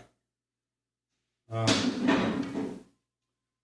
I had an extra ball there, but look, like John Schmidt would have dealt with it. He would have like gotten the cue ball just perfect, and I didn't see the pattern. I needed more study to figure out what would have been a good pattern there. So I certainly didn't, well, I wanted the cue ball to come farther, because then I would have had the 15, and then I would have 15, and then the 10, and then back for the 5. Yeah, something. I didn't get the cue ball where I wanted it, but I think I was trying a low percentage position play anyway. All right.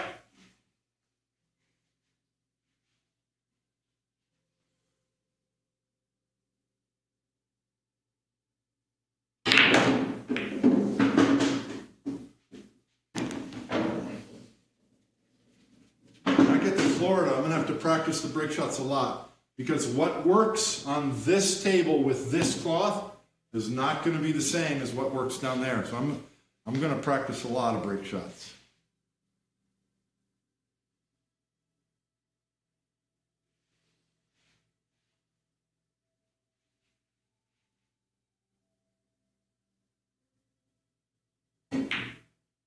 Oh, well, I hit the 12, but I didn't hit it as full as I wanted to.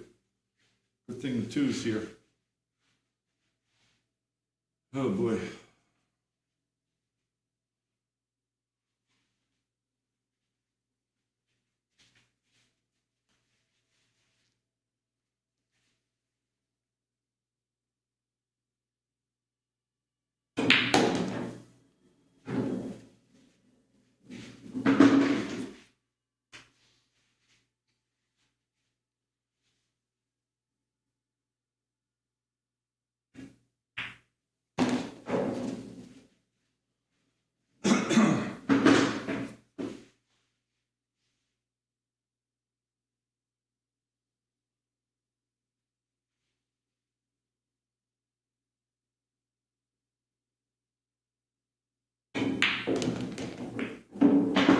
No, I didn't get it out of there.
Okay, all right, let's hold on. Let's slow down. Let's slow down here. God, let's make a good pattern. Come on.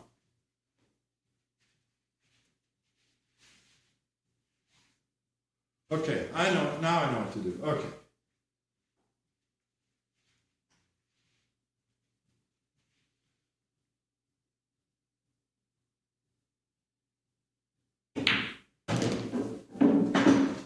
Make yourself another break ball if you have more options.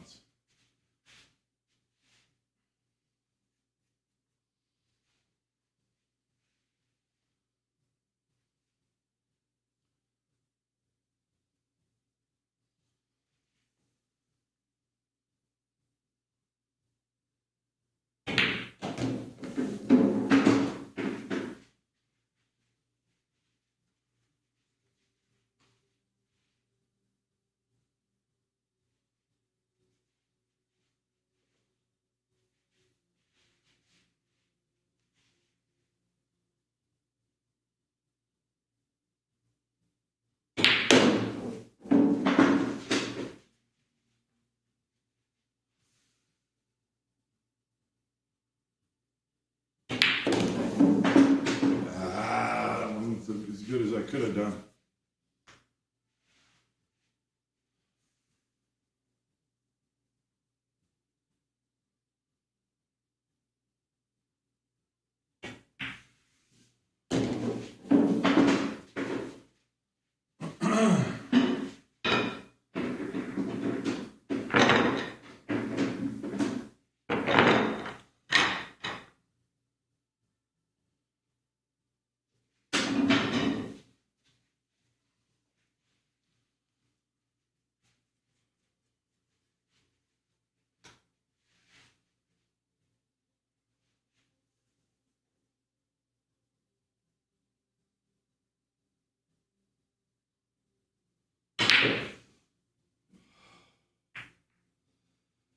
Yeah, I know what I did. Did you see what I did? Just before I stroke, I lifted my head like this. You got to keep it down. Only the arm. I still make that mistake. I'm working on it. I still make that mistake sometimes. It's not drilled out of me yet.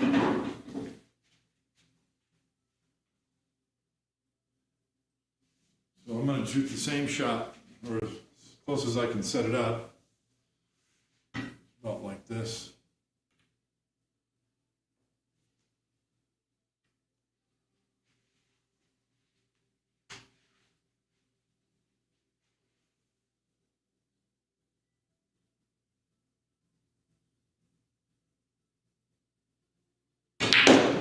Part of the thing too is I'm pushing my left knee against the table here for stability, and my right knee's bent, so it's a squatting stance. So I'm just trying to get my upper body correct.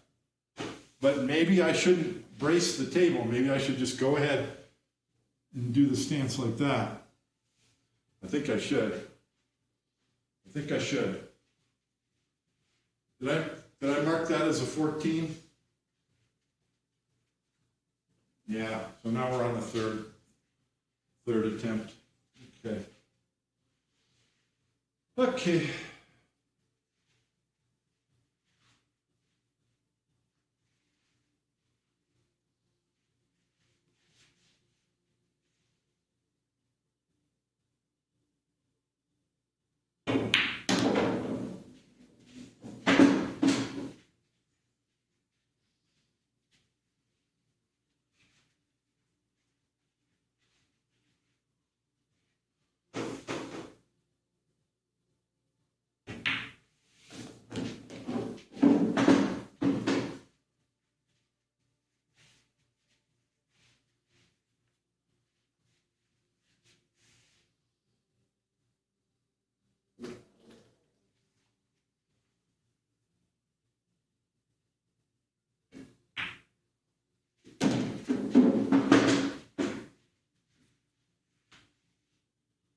Yikes.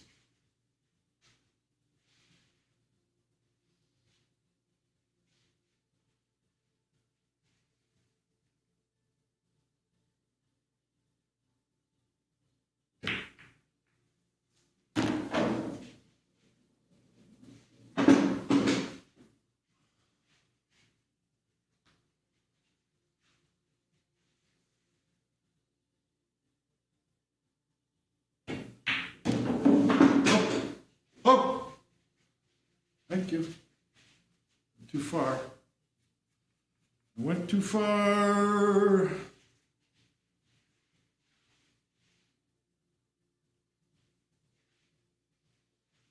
You see the connection. The connection is here.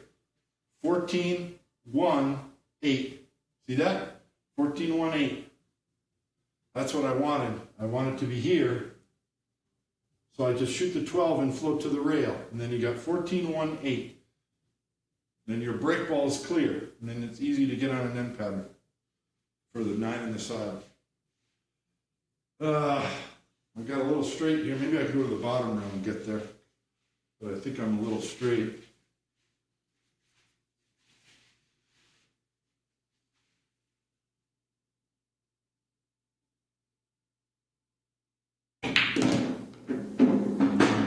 See, I can't be on the rail. I need to play a stop shot.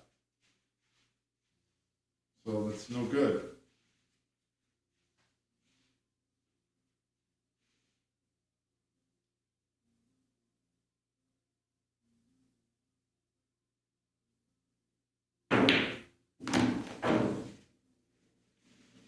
Well, I have a wrong angle, but I should be okay because I got 15 in the side. And I'm okay with nudging my brake ball over too. As long as I hit the bottom of it.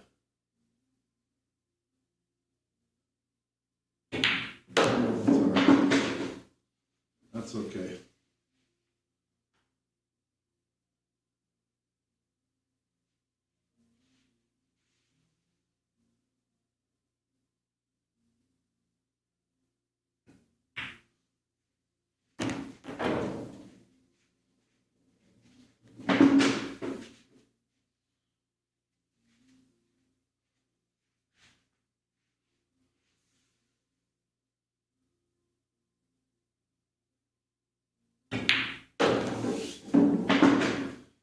Ain't that way too hard? And you come this way or come back here?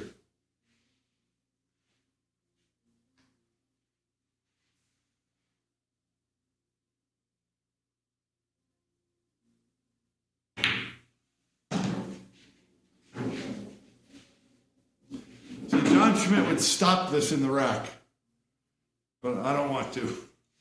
I don't want to shoot the 10 from up there.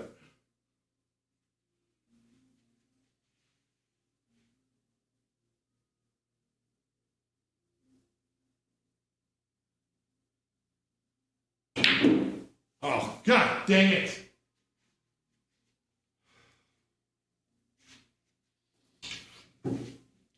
Look how far the cue ball went. And I missed it. So if I make it, the cue ball doesn't go as far.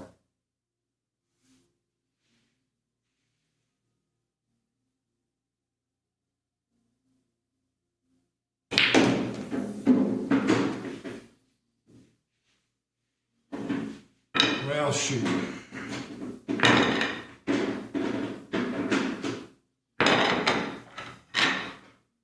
See, that's the difference.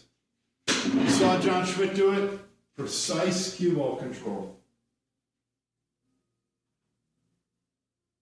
My cue ball control wasn't as precise, and that's what made it foul up. Because if I had drawn the cue ball just a half-inch more, it would have been so much easier to just slide up to the break ball, which is what I wanted. And plus, I have too sharp of an angle. I want the cue ball here. I got too much.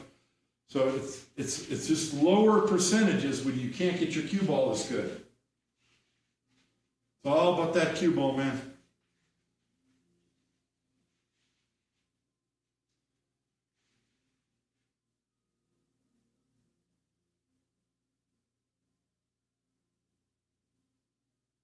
And coincidentally, the second best game, one pocket, all about the cue ball.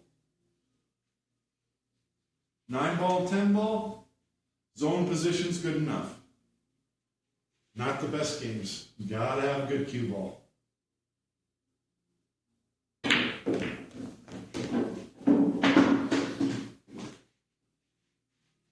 See, now I can get rid of the rail ball because that rail ball sets me up for these balls over there.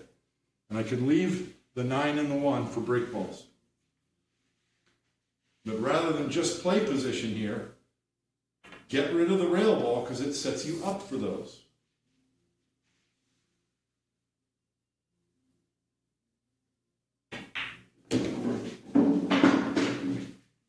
You saw John Schmidt do that in one of his racks.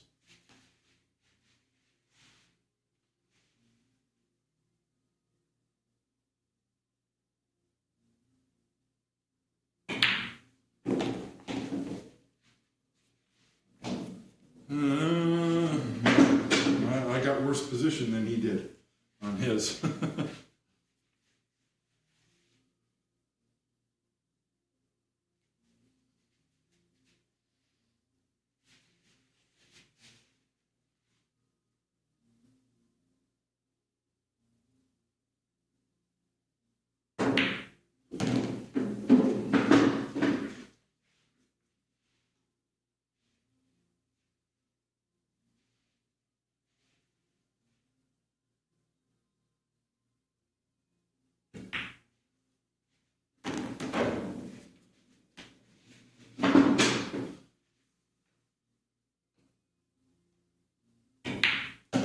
That's not what I wanted.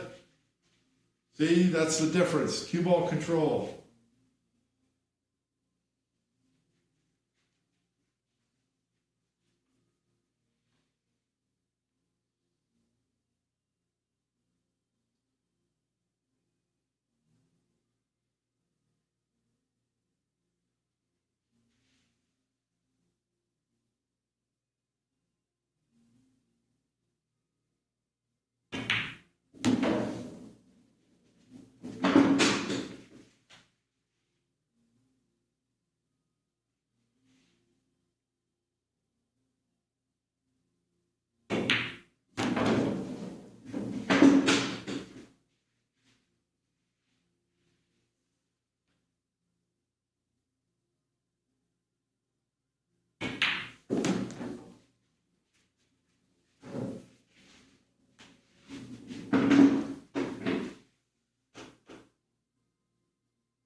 moved it into a bad spot. It's a little low.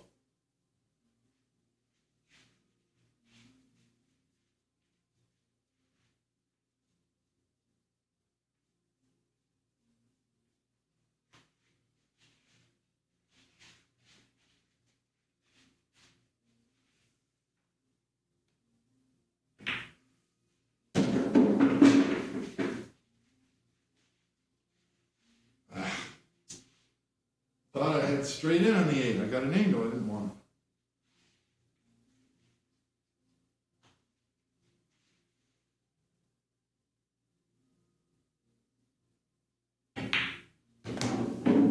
Come on. I wanted it all the way here so I can go to the rail and up here for the 1 ball.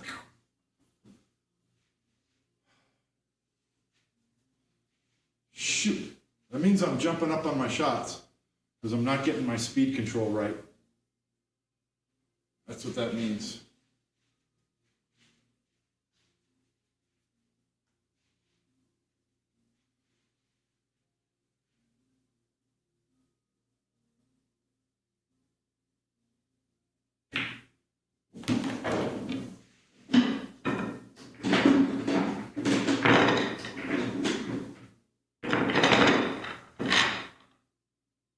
So now I'm shooting a low percentage break shot again.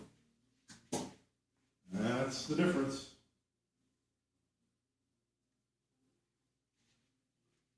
I think we're going to see, yeah. This is definitely a bridge mate extension break shot, no doubt about it.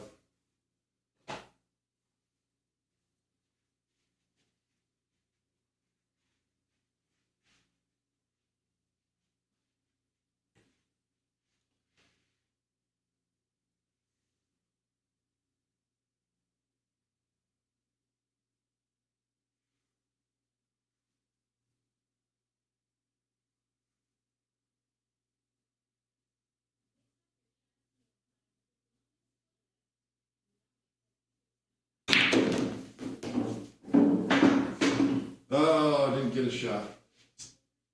Not at all. I actually wanted to hit that harder than that. And with that setup, with the bridge mate and the extension, you can hit it harder than what I just did. It's very solid. You can go whack, but I didn't do it.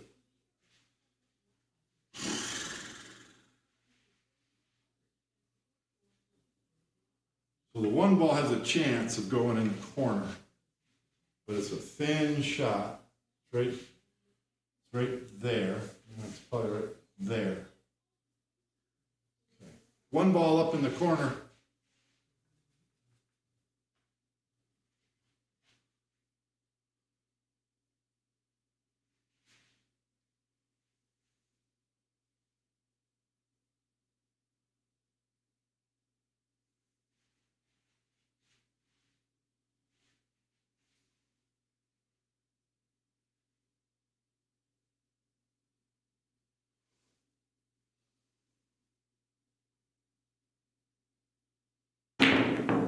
No. I couldn't tell it. From here it looked right. Then when I got down here it looked too thick, and it was too thick. All right, so far tonight I have not been getting on my break shot in the second rack. I've not been getting on it well. And that's what I was doing last week. So I took steps to kind of correct that. So let's do that again. Come on. Well, that was another 14. It coulda, shoulda, woulda been more. All right.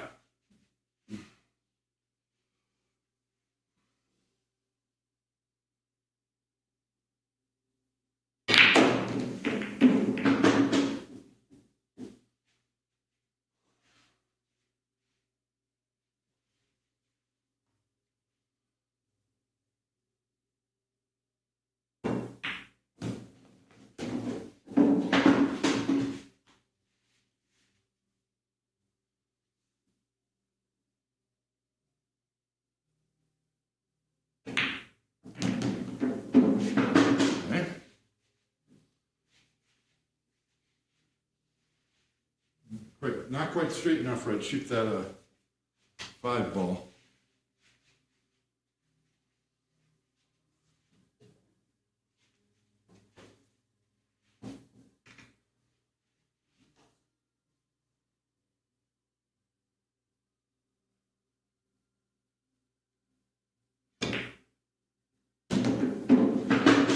I think it's perfect. I got that 4 on the side. 7 ball goes, but I don't have to. Up table balls lead to the 11 is a key ball for the 14, which isn't ideal, but it works. 3 blocks the 12.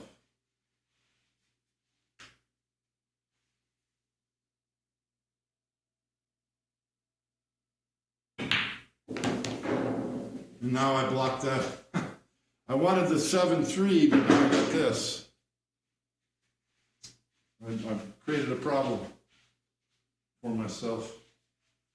But actually, I can use the 12 to set up here. Both of those balls go there. So just come above the 12.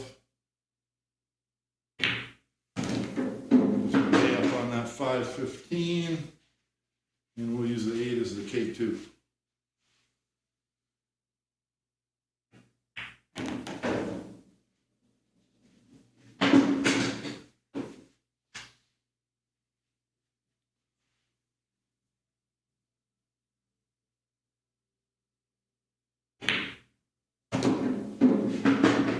This. Okay.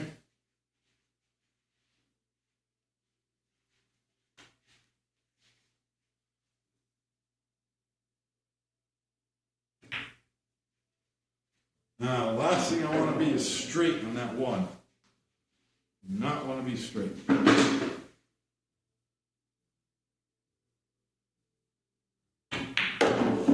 That's good.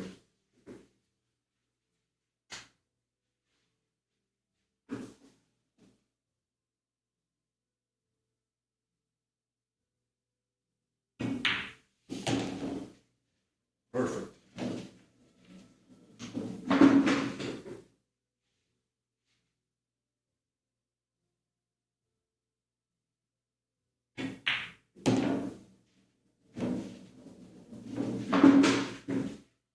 Okay, let's slow it down, come on. Don't just slide from shot to shot.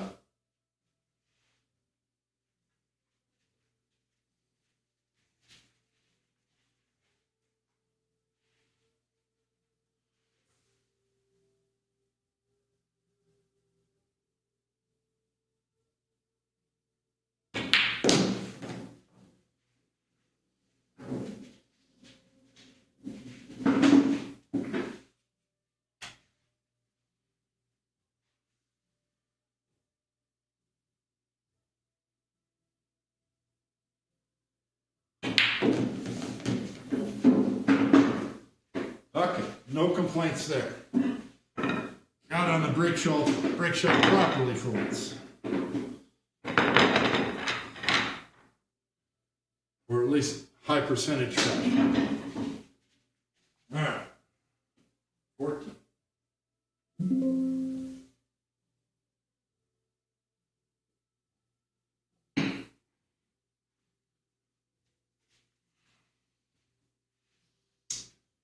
Yeah, this one's always questionable because you can go forward into the 9 bottom rail, or you can draw it into the 15 and maybe draw up table. You can play it hard, you can play it soft with left English and come around center table. That's what John Schmidt would do, I bet.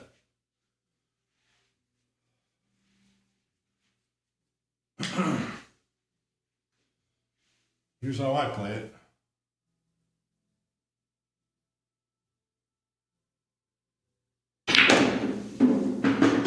Draw to the side rail. Hit it. Get them open.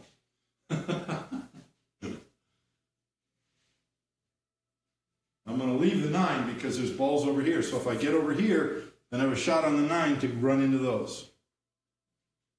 So 15-8 to get over there. Triple combo goes, I guess. That's the way to go.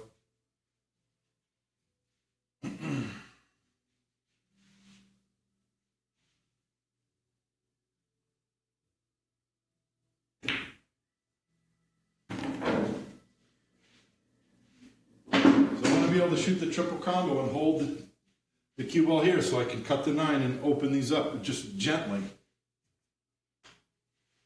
Now I'm bridging over this pack. I should have thought of that.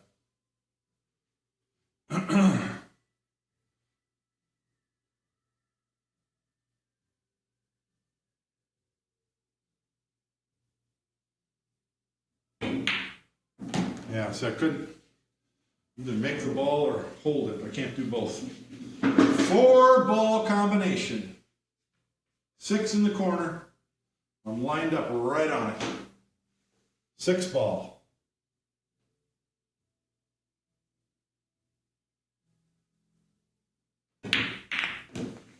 I made a 4-ball combination. What do you think of that? Actually, now I can shoot the 4 and bump something over.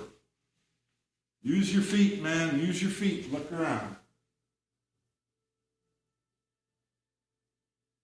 All right, all right, all right. Now I got to get these open or deal with them somehow. And I got insurance here. Gives me the 3, which I need to get rid of.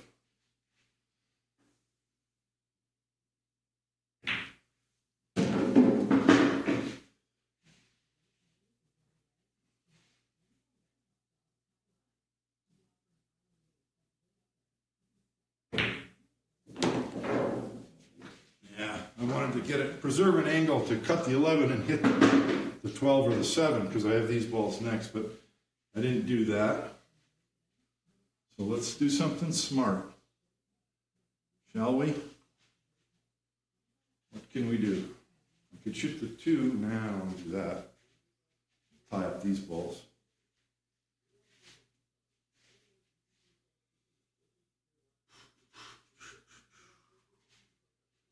I don't know.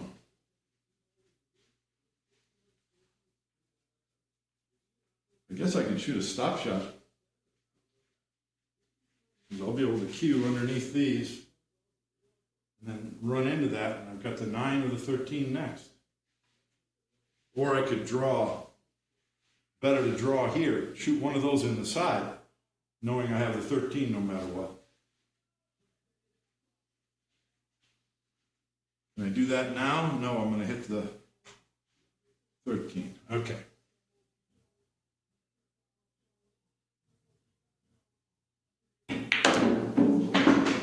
No, I didn't do it. Okay.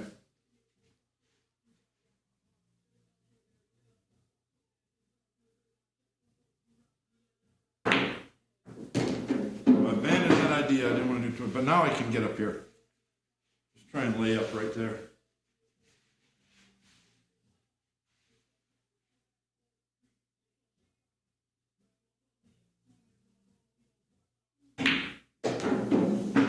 Come on, get in behind there. That's all right. That'll do.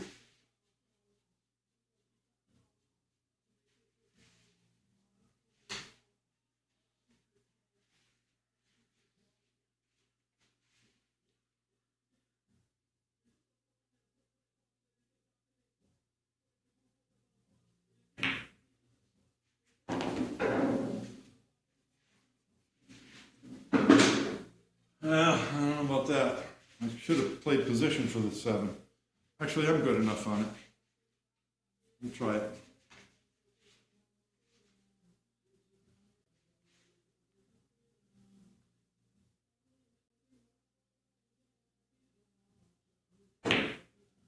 Okay. And this is a terrible key ball. Just terrible to try and lay up. Because you just got to get perfect on it. So maybe I should try and move the cue ball somewhere else.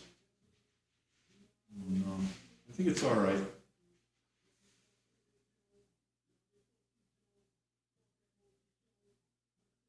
I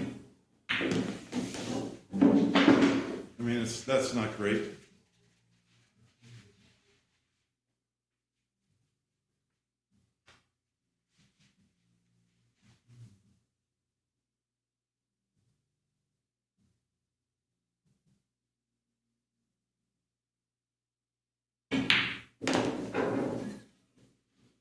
So a little weak on the end pattern there, but I had trouble to deal with, so. I'm gonna have to experiment with that because I think when you got a key ball right here, I mean, that's awful. It might just be better to shoot this ball and just come back over here. I don't know. I'll have to experiment with that sometime.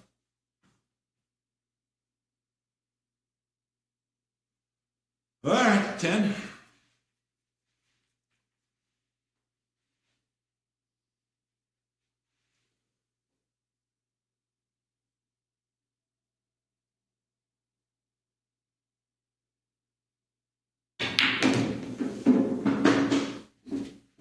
I like that. Just draw off the rack. Don't try to do too much.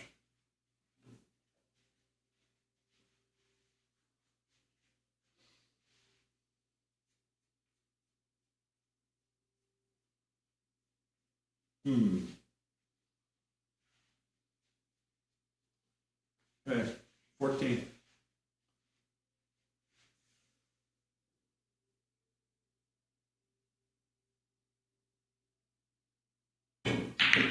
Oh, I missed the shot. Dang it. I shot too fast. I didn't lock on. I didn't get my full pause at the cue ball. It was going to be questionable, but I still didn't. I did not execute correctly. Well, I had something like this, right?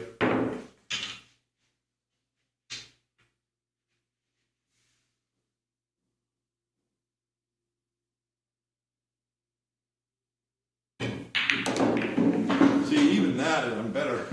Well, yeah, I mean, if anytime you make the ball, you're better off. Look, now I have a chance. I have a chance to run balls. Yeah, that was fundamentals. I did everything correctly until the final pause. My final pause was like 1 millisecond long, and then I went, I didn't do my full pause and lock on. That's a mistake. So that I'm doing so much better. My shot routine is getting more automatic every day. But it's not there yet, but it's doing good. It's getting more automatic every day. So just 29, huh? With a couple more racks to go. And we haven't gotten 50 yet, so we need to remedy that. All right.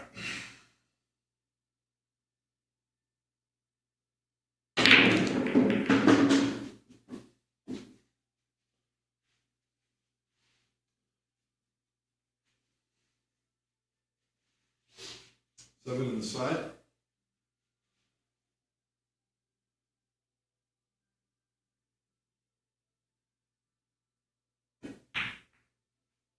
Break ball. Break ball accomplished.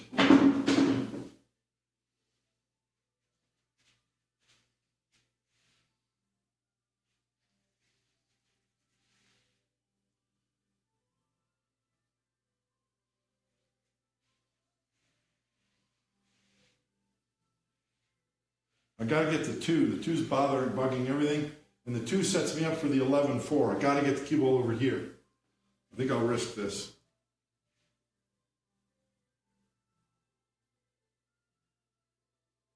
Yeah, see, I didn't want to land on the 2-1.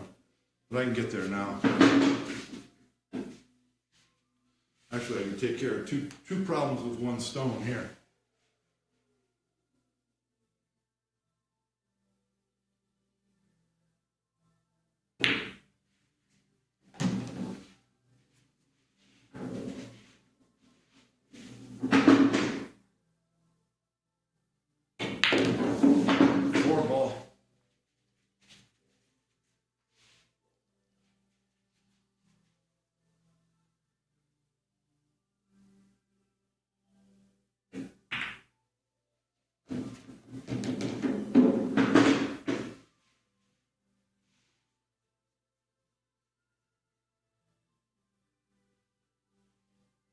See, 13, 12 are good, and these are good to get up there, but the 5 and the 1 are useless. I don't like them. Some people would use the 5 as a key ball and just bounce out here. I don't like that.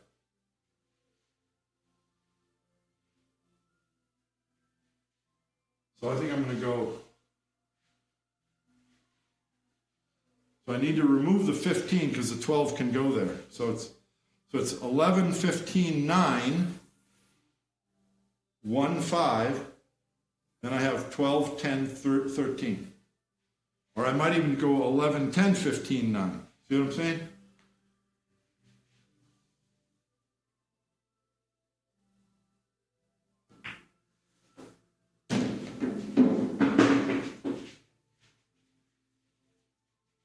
I don't mind having the 15 because the 15 or the 12 can both lead to the 13 as key ball. So just make sure I get a big angle on the 9. Or, you know, an angle. Not like that. So I just screwed up because I'm talking. Now that end pattern is shot to hell.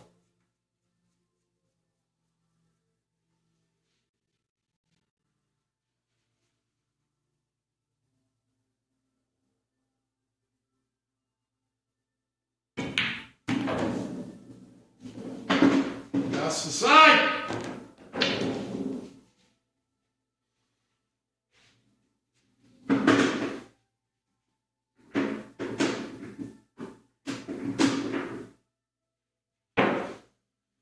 All right, that should never have happened. I was yapping.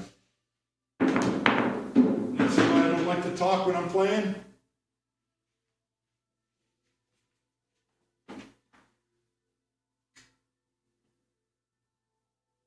That wasn't 29. What did I just get? 12? That was the first rack, right? 1, 2, 3, 4, 6, 7, 8. So that was a 7. See why I don't like to talk while I'm playing? Let's do it again. So I need an angle on the 9.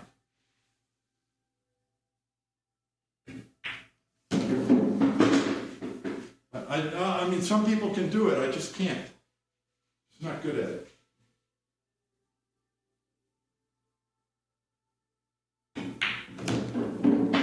It's terrible. I needed to go from the 1 to the 5. This is awful. Dang it all.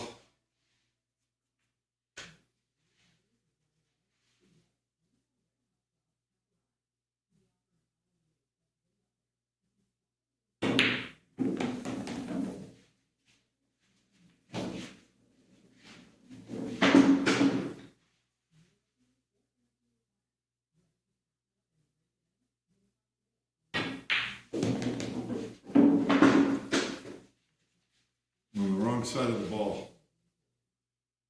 Wrong side. Okay. Yeah, I'm on the wrong side of the ball. Not taking my time. Got mad.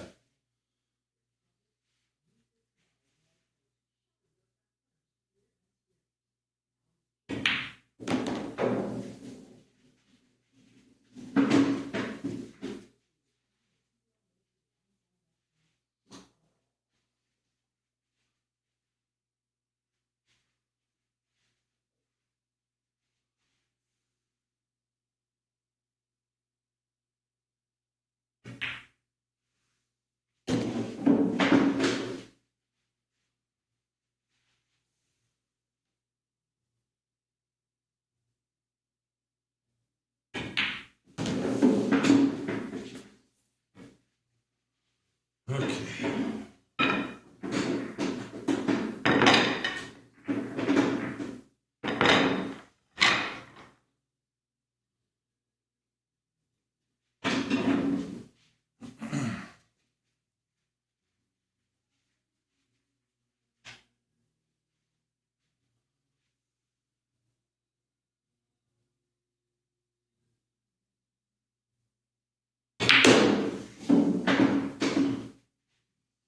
Two ball.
Well, that's the table meeting that I talked about earlier.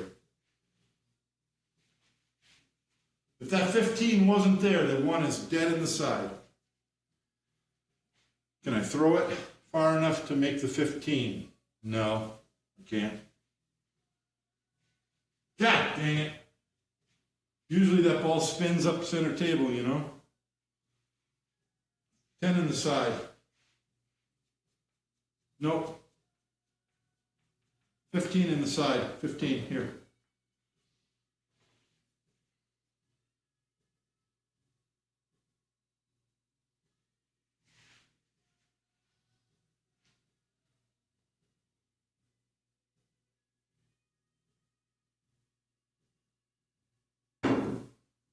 Didn't even hit it. I didn't hit it coming and I didn't hit it going. I thought that was a good play. That was a... How many times are you not going to get a shot out of that breakup?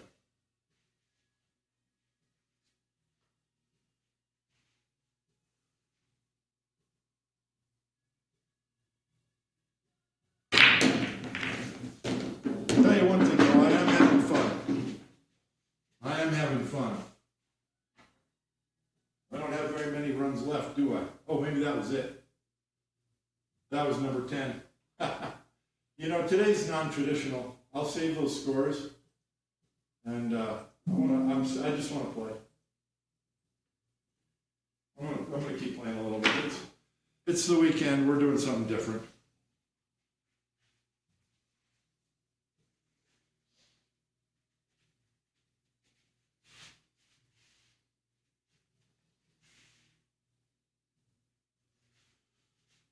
I suppose. I don't like it.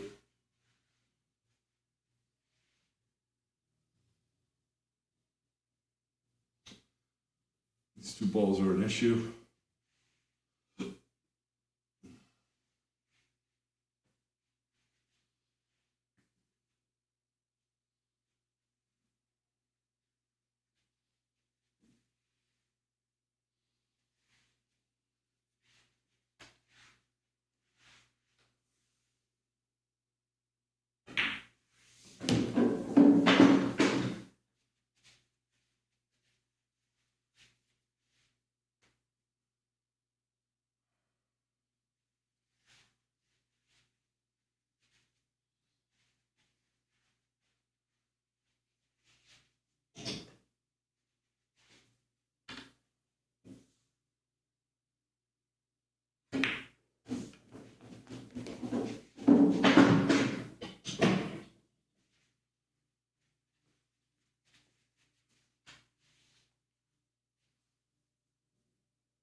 Not hard enough. I needed to clear that. Gosh darn it. Make problems for myself. Dang it all.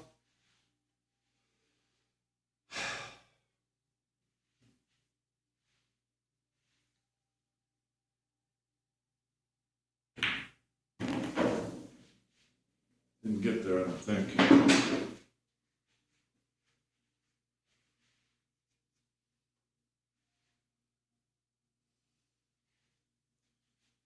Yeah, I didn't get there. Okay. No.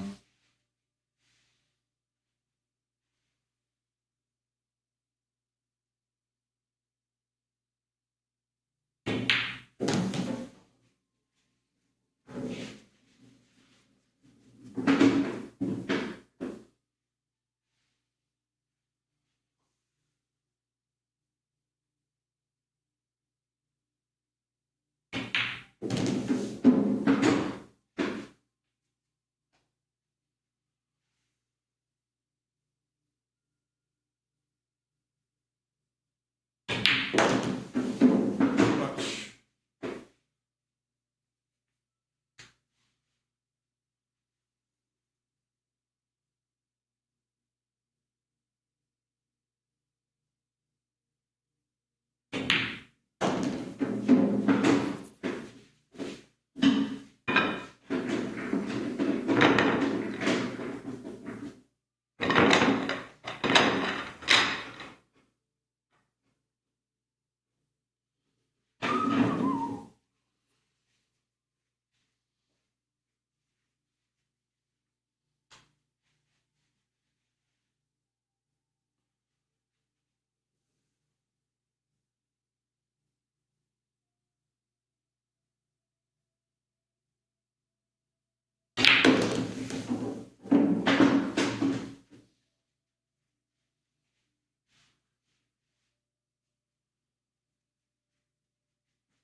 That's like the shot John had in one of those games.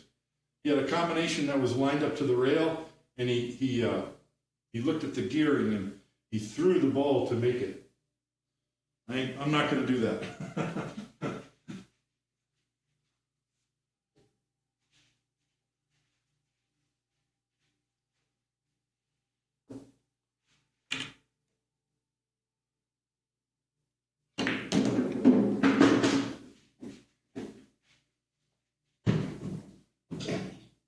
I'm not going to do that. I should have laid up on the rail though.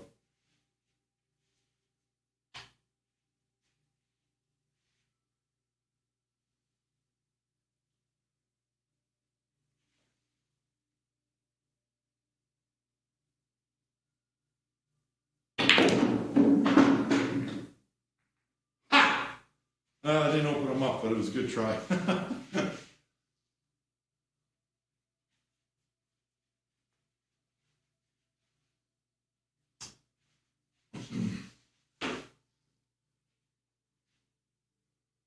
See, I might miss that mass. I got a mass yet, I might miss.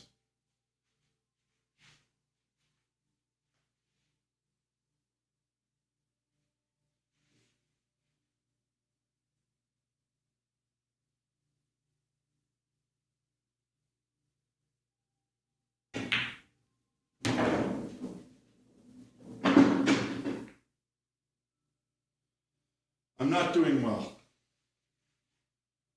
I'm not doing well at the moment. 14 here.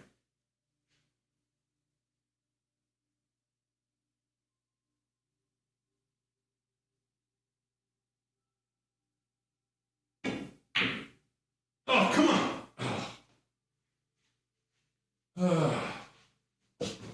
On the ceiling there. Well, I would have been fine if I made that. But I didn't. The eight ball shot messed me up because I needed to lay on the rail so I had an angle to move out. Instead, I had to do a stupid shot where I drew back and then that fouled things up. Then it was nothing but problems from there.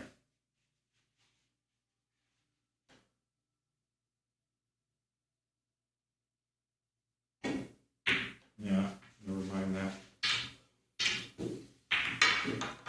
I'd like to see a 50. I'm tired of fooling around here. I don't know about you guys.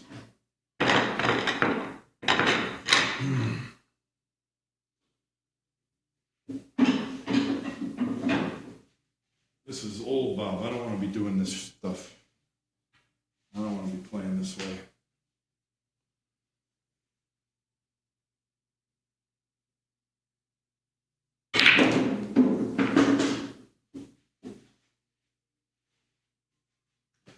Nothing but problems.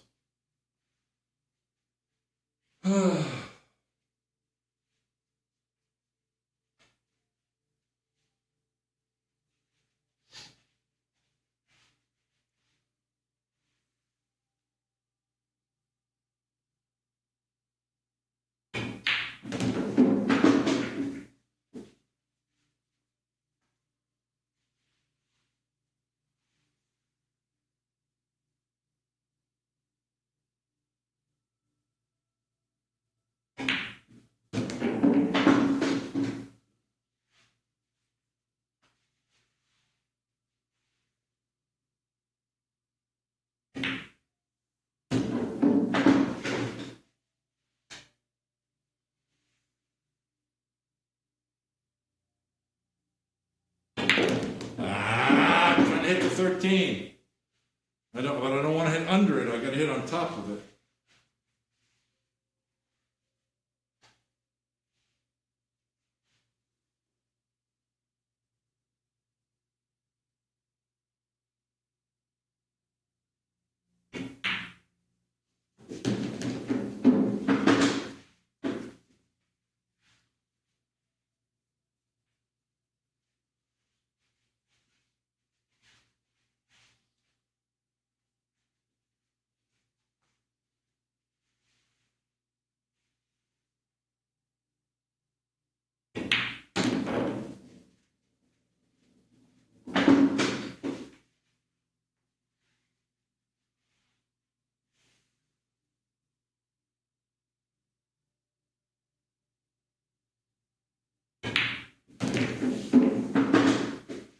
Moved my brake ball and tied up another ball. Sometimes you just can't win. Ay, ay, ay, ay, ay.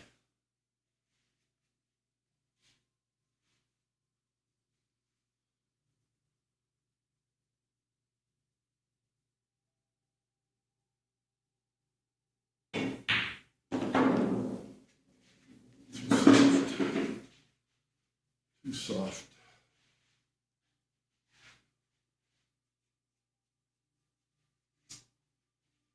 Dang it, did it too soft. Come up farther. I'm going to end up banking the 8 ball cross side is what I'm going to end up doing.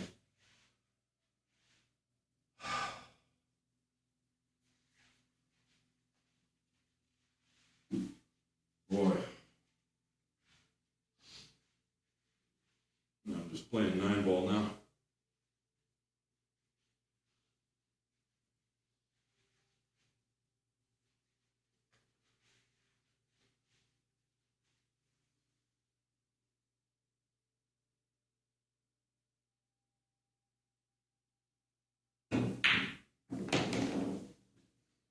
Give me a good angle. Hook, hook.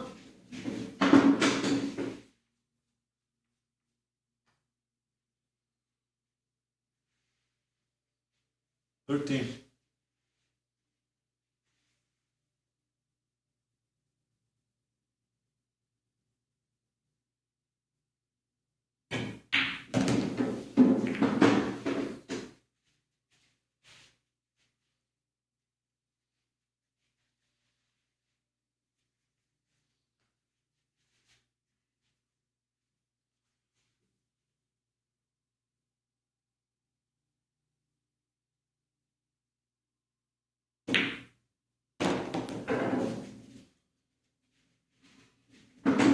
Oh, not perfect. No, not that.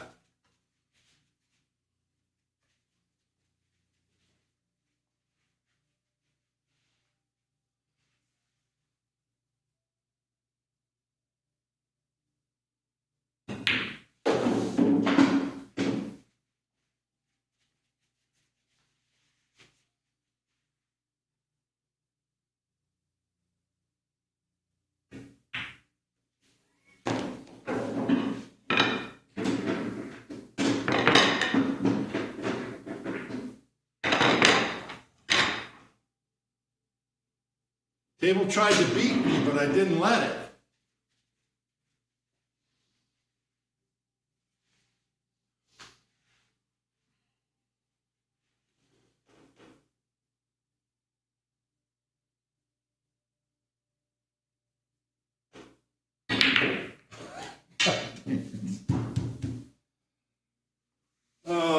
I could feel I wasn't set up right for the shot, and I went ahead and shot anyway. That's what it's all about. Your shot entry is so freaking important, guys. If you wonder why you missed, it's your shot entry. If you line up correctly to start with, then the ball goes in and you don't have to work so hard. Ah!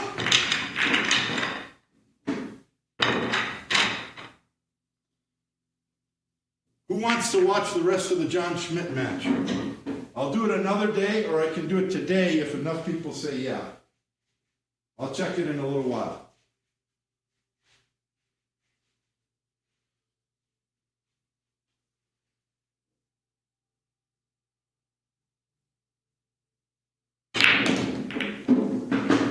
Hammer time. Hold up there, 3. Talk about a spread rack. 14's the best break ball. 7's a great key ball, just right there. Whack. No 2 balls touching. Got to run it every time.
I missed it.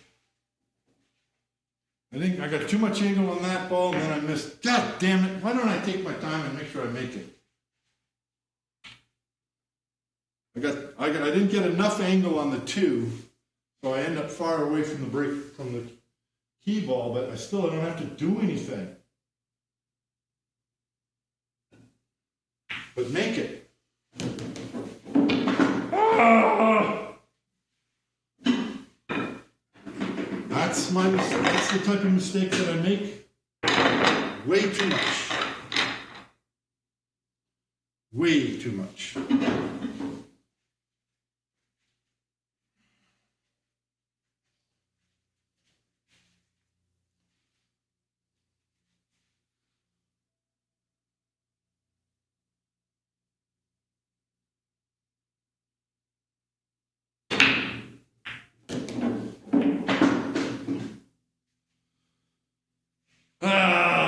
Okay.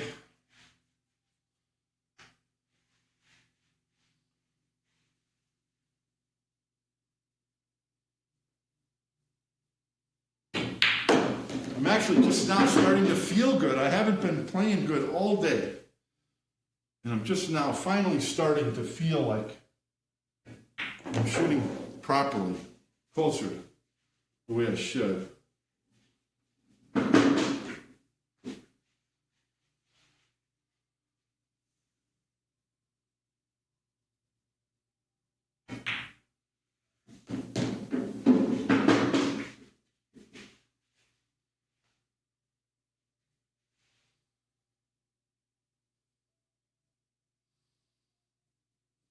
And use your feet, baby. Use your feet. Go look. There'll be something good in here.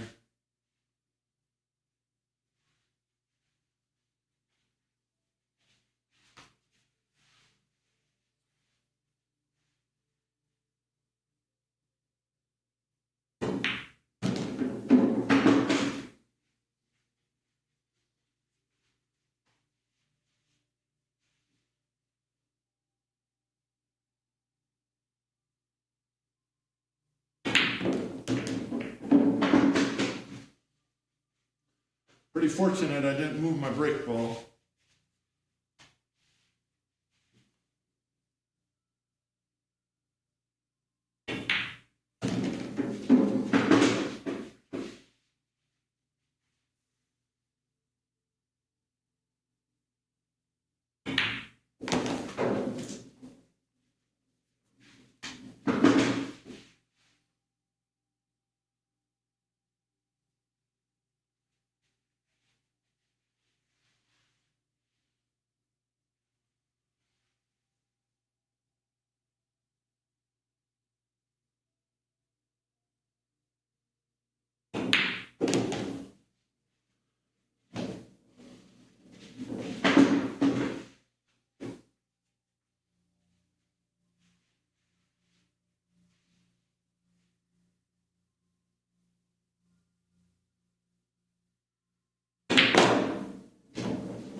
Well,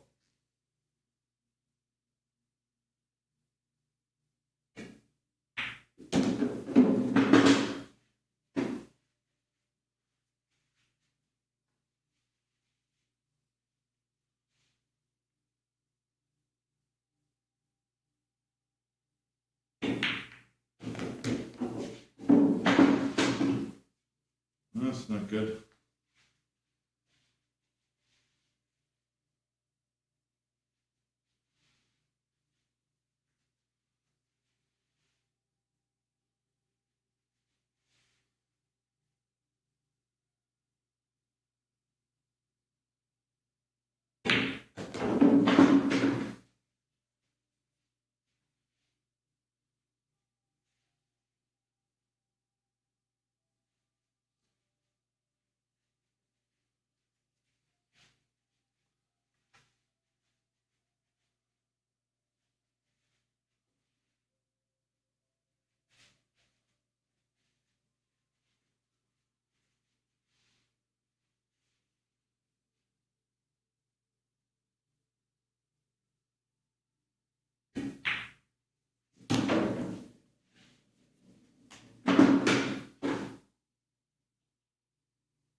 My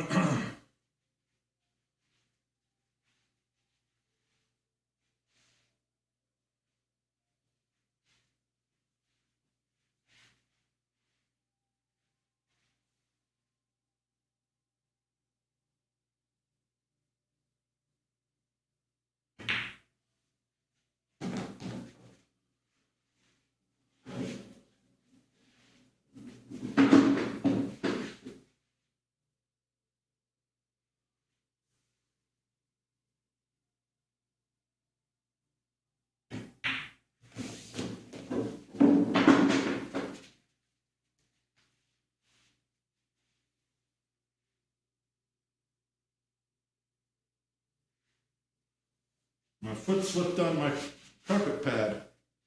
Hey, but this time I had the fortitude to stand up and start over. Good job.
Okay. Lots of break balls. We like lots of break balls. We like lots of break balls.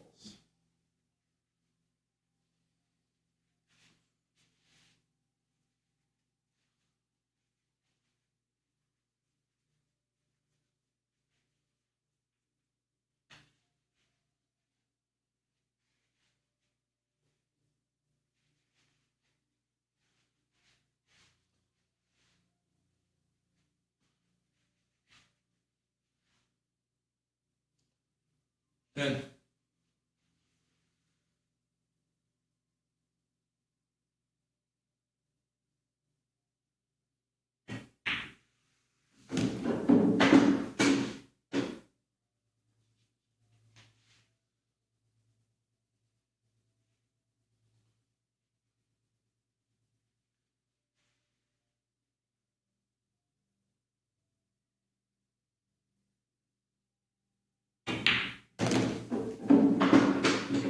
much angle still. That's going to be a problem.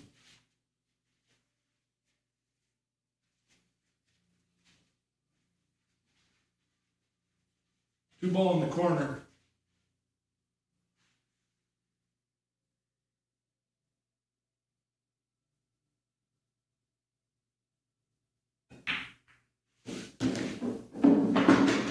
Well, I had it fixed. If I stopped the cue ball, I think I had it fixed. Now the problem's still there. I can't draw into it without moving the 14.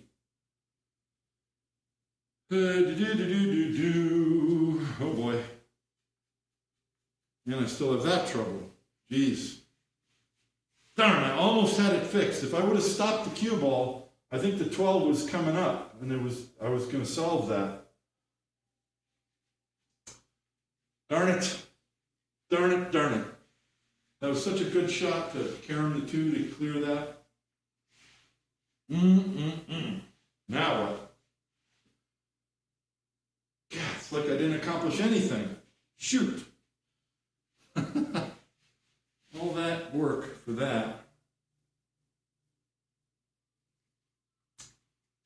Darn it.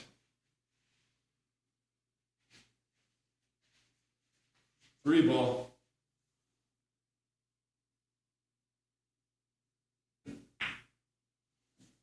14.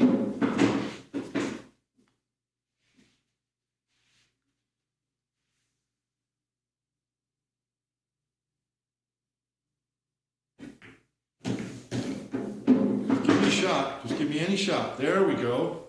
Oh, even got a shot to go into these. Lucky. We'll take it.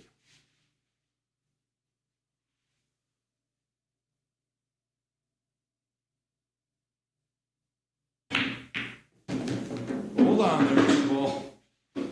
Hold on there. Okay. One ball.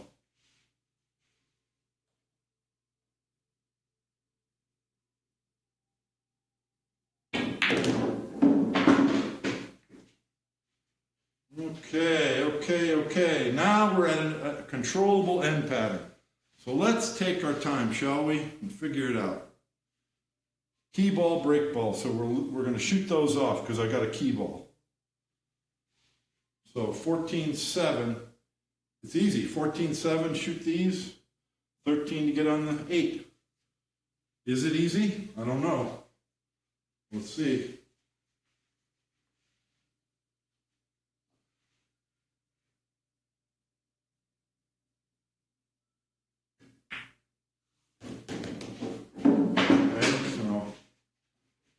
Can't climb up the ladder. So I've got to shoot the 6 and either have an angle to come over here or slide there, and then I come around for the 13. Okay.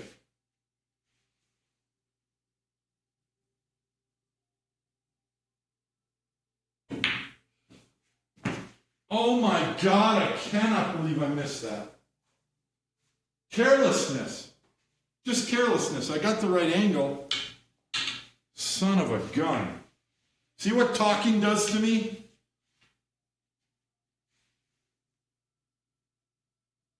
I don't do my shot routine because I'm talking. I got a bad angle.